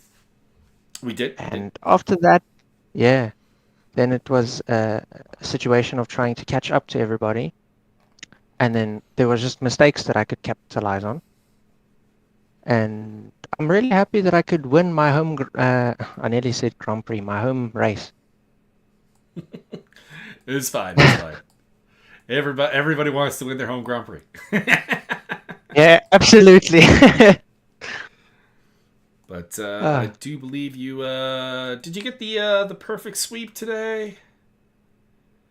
No. I'm just gonna look at my notes here real quick. No, you did. You got the Oh, pole position, fastest lap, and the win. that So is a awesome perfect news. 20-point haul. Second time you've done that this season. You also did that at Silverstone. Wow. I don't even remember doing that at Silverstone, but I'll take it. Well, I think in actuality you didn't, because I do believe, if I'm not too mistaken, we still had Paulus Scrivaris in the field. And he probably actually was the clean sweeper at the time, but then got his promotion to bronze, or not bronze, but gold. Yeah. Yeah, he would have won if he was still around. Well, he also wasn't really an iron driver. That was, I think, relatively clear from the start. But it happens. It happens. Being able to properly quantify people off of limited data is it's hard, because some people have a bad day. They'll Max sandbag.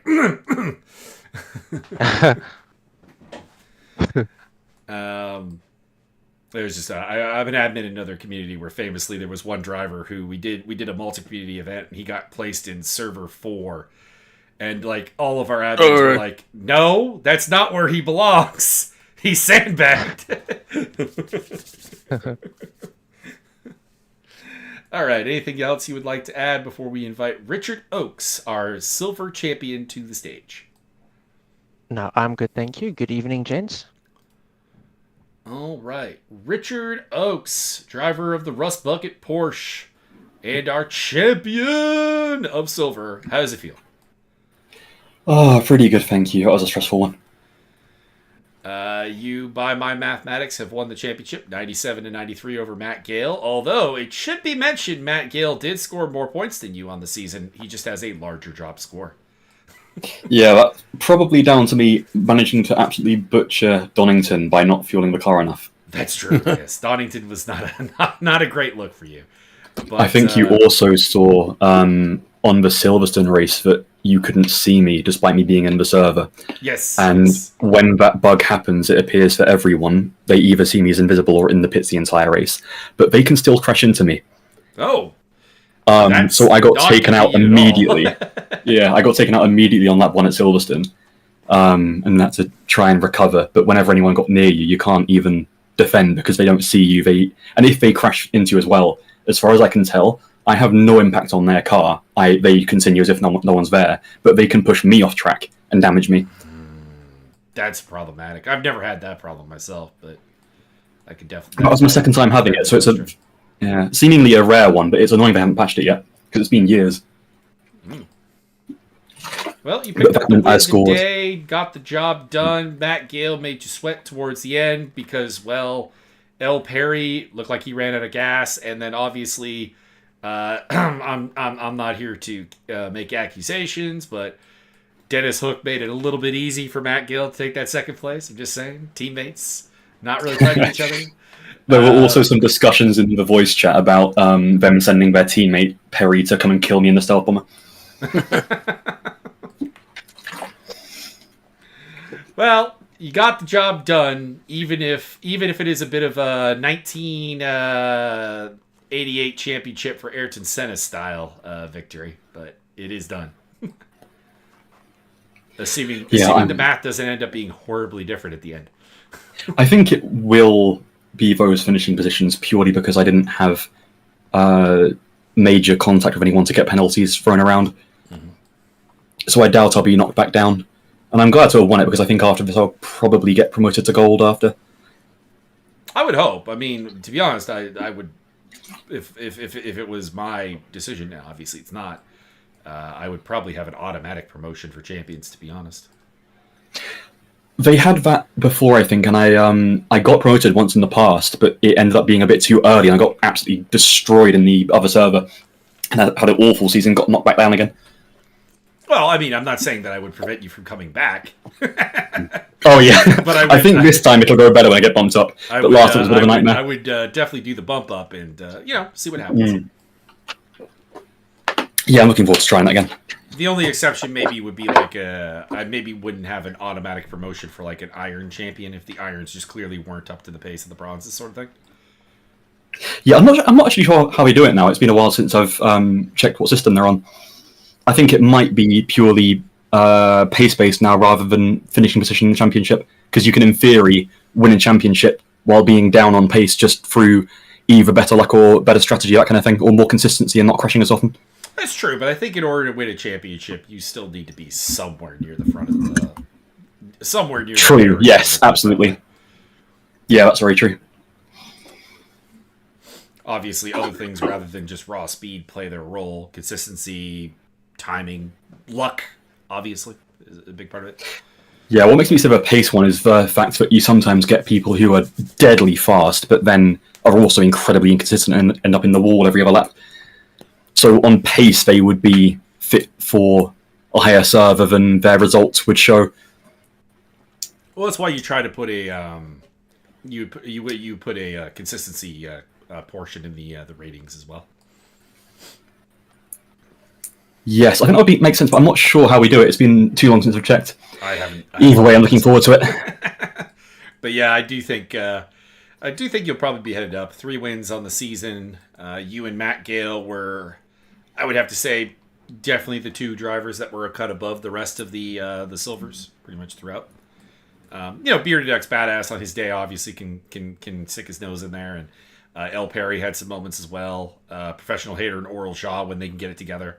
But all 4 of those drivers I just mentioned, I think they're missing something that you and Matt have. It would be nice if I got bumped up with Matt Gale, because we had some good battles this season. It'd be nice to get promoted with him. I mean, I imagine so. Again, technically, Gale scored more points than you. He just has a larger drop. True. Yeah. And he got 2 wins himself and picked up 4 podiums. So, I would imagine, but I'm not an admin. So, I don't know. Anything else you'd like to add before we go on to... if you'd like to speak, Oral Ja, please raise your hand. But I know Oral sometimes pops in here just to be... no thanks. He sometimes pops in just to be a fly on the wall.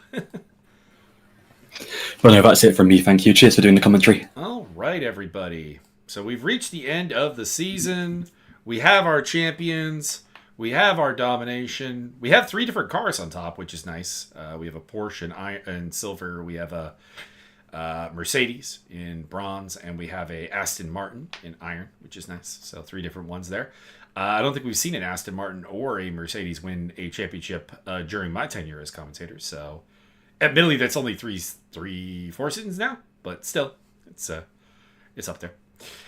Byron, do you have any final words you would like to add before we head on off? Everybody go read at least one book.